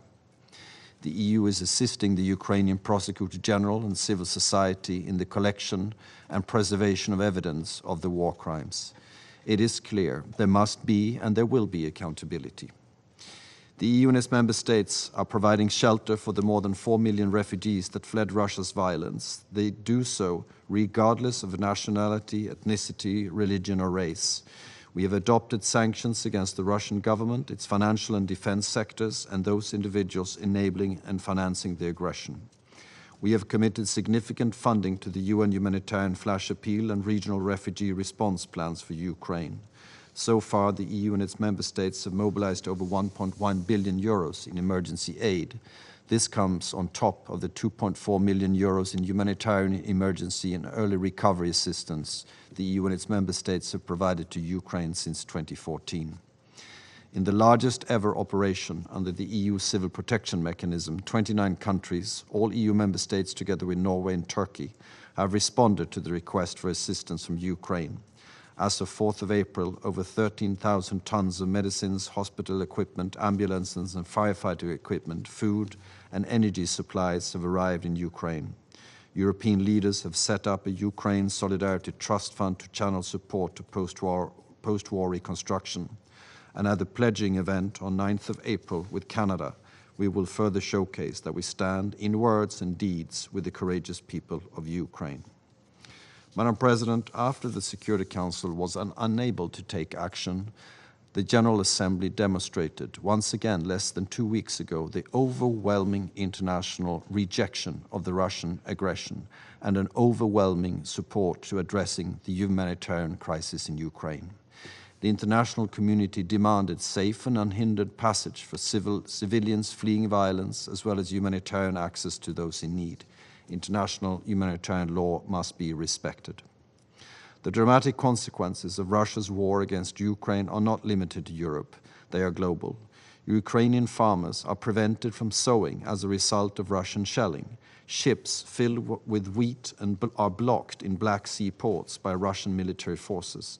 As a result, food prices have rocketed, pushing people into poverty and threatening to destabilize entire regions. The poorest countries, as we've heard, are the most vulnerable to shocks in food prices. All this is a direct result of the war, despite Russia's cynical attempts to shift the blame.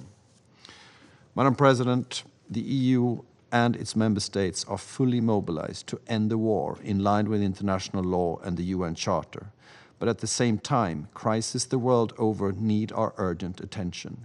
The EU will continue to provide humanitarian and development support to our partner countries from North Africa to the Middle East and from Sub-Saharan Africa to Asia. We are scaling up our multilateral action to provide support to countries with acute food insecurity and are committed to keeping global trade routes open so agricultural staples can feed the world.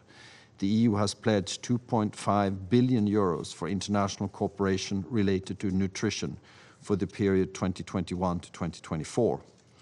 We also fully support the work of the UN to deliver and scaling up humanitarian assistance, protect refugees, and work towards a ceasefire. With a particular focus on food security, we will contribute to the work of the Global Crisis Response Group to deal with the global social and economic effects of the war. We heard your recommendations this morning, Secretary General, and we have already launched a strategy for safeguarding food security and reinforcing the resilience of food systems backed by increased assistance. Madam President, once again, we call on Russia to cease the destruction of innocent life across Ukraine and immediately and unconditionally withdraw all its troops. We call for an immediate ceasefire, safe passage to civilians trapped in war zones, and uninterrupted humanitarian access. We stand in solidarity with the people of Ukraine and all other people affected by the war of Russian aggression. We stand in support of Ukraine's sovereignty and territorial integrity, and we will continue to work diligently with the UN and our partners to end this aggression and address the humanitarian needs. I thank you, Madam President. I thank His Excellency Mr. Skog for his statement. I also acknowledge the written statement submitted by the delegation of Poland earlier before the meeting and also from the 8 Nordic Baltic countries. There are no more names inscribed on the list of speakers. The meeting is adjourned.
Good afternoon. I'm going to make these remarks in my national capacity as the permanent representative of the United Kingdom. The Security Council has just met to discuss Russia's continued assault on Ukraine 40 days into the war, including the harrowing images and reports that came out of Bucha at the weekend. President Zelensky also addressed the Council following his visit to Bucha yesterday. President Zelensky's reports of the destruction and torture Russian soldiers carried out on Ukrainian civilians were extremely harrowing. He told us about the men and women who were shot in the streets with their hands tied behind their backs. He told us that women had been gang raped, including in front of their children. That people had had their limbs cut off and their tongues cut out. That Russian tanks had crushed Ukrainian families who sat in their cars, unable to escape. He told us that there must be accountability for these crimes.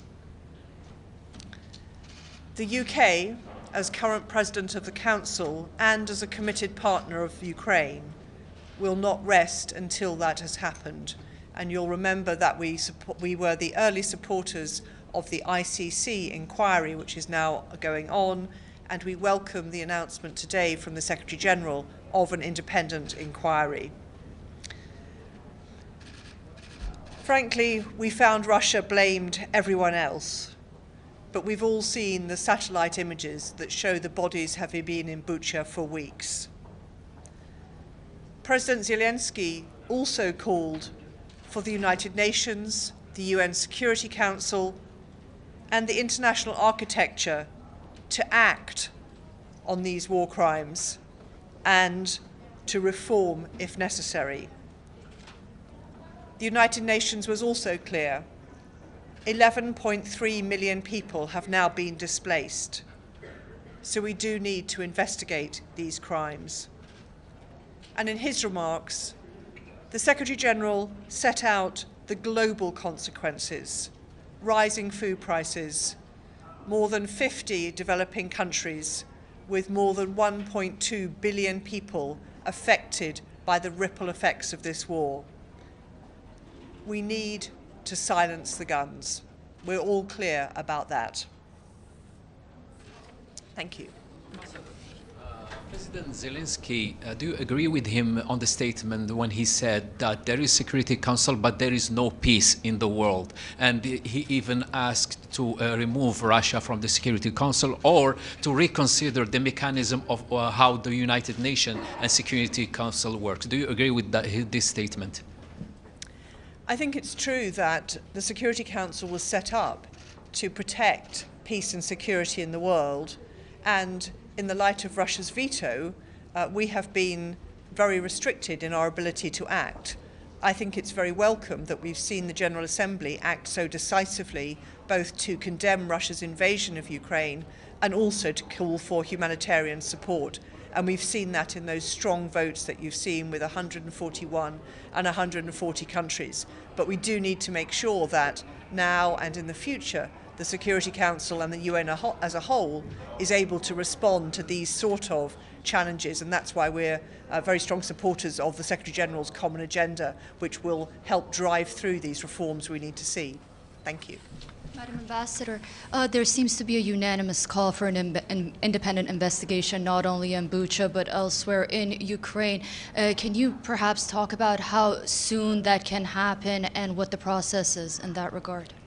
Well, the Secretary General announced today that he had asked for an independent inquiry, but we know that Karim Khan, the prosecutor of the International Criminal Court, is already in Ukraine, and his team is already in the business of collecting evidence, and that's a very sophisticated and important part of this. So we very much welcome those developments. Thank you.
That's a pile of bloody lies, nothing new. That's a clear desire to twist the situation and the reality. And as my president said on several occasions, we are for the full independent investigation. We are not living in the 18th, 19th, 20th century. We are living in the 21st century, where we have multiple high-tech means to verify the facts, including the satellite, forensics, and all other things. Ambassador, President Zelensky failed the UN Security Council for preventing the war in Ukraine, but elsewhere, and he has given some examples, Syria, Afghanistan, and he called for a fair representation. Can the UN start, or can they start questioning the role of Russia, and how can they do it? Well, the role of Russia is unquestionable. It's disastrous. I mean, that's a clear and a very effective immobilizer of, on the way of fulfillment by the Security Council of the mandate. So there is a need, and I think that one of the outcomes of this tragedy, of this war, should be a real and serious revision of the way the Security Council functions. And if the entire international community, it's not only about Ukraine, it's about the entire international community, if the entire international community can trust the Security Council as it is today with the security, you know, so there will be no switching to business as usual. Or if there is a switching to the business as usual, then, as my president said, this organization should dissolve itself. Ambassador, the Russian ambassador has just told me that the video that was just played, that is all fake as well. What can I say? Of course it's fake. Of course, in the Russian mind it is. But as I said, I bring you back to my reply to the first question. But how do you counter this, the constant claims? I will not dignify the bunch and the torrent of lies. It is not my job to investigate and to verify. Ukraine is open to international investigation, all right? There are already satellite imagery. Satellites can read your text messages to your family on your smartphone. You know, so satellites are able to do everything. What should be the next step of the UN, Ambassador? Was that? What should be the next step? The next step will be the consideration of suspension of the Human Rights Council membership of the Russian Federation, which is an appalling tumor on the Human Rights Council, using the language of Comrade Nibenza. Ambassador, is there a set date on the action in the General Assembly? And also, your president mentioned the creation of an alternative security architecture. It's not the alternative security. I'm not sure that you're quoting properly. We can refer to the actual text, but the current security architecture as it stands is not capable to guarantee and provide security. That's a matter of fact, and you cannot deny it. So we must revisit the architecture, and we have to be responsible in setting up something that provides security to a Caribbean nation, to an African nation, to a Latin American nation, to a European nation, which happens, unfortunately, so far to be a neighbor to the Russian Federation. All right? You're going to bring forward in the coming days with your colleagues? No, it's a very comprehensive subject that should be discussed thoroughly, but the discussion should not be a repetition of a marathon, a September marathon in the General Assembly. It should be a very thorough discussion after the war. As for the GA vote, do you have a date on that? No, we don't have a date. We are working with the office of the PGA. We are working with the Secretariat of the General Assembly as well. We are in the process of consultations with many countries. We will not do it single-handedly. We're not doing it on our own or with a minimum number of countries. That will be a cross-regional action. All right? You will get the support you need to remove Russia from the Human Rights Council, Ambassador. I really want to see the names of countries who believe that atrocities of the kind that Russia and its armed forces committing are compatible with the membership in the Human Rights Council. Really, I want to see that list of the countries. And I'm sure your constituents, your readers, your governments really want to see the list of these countries. Thank you.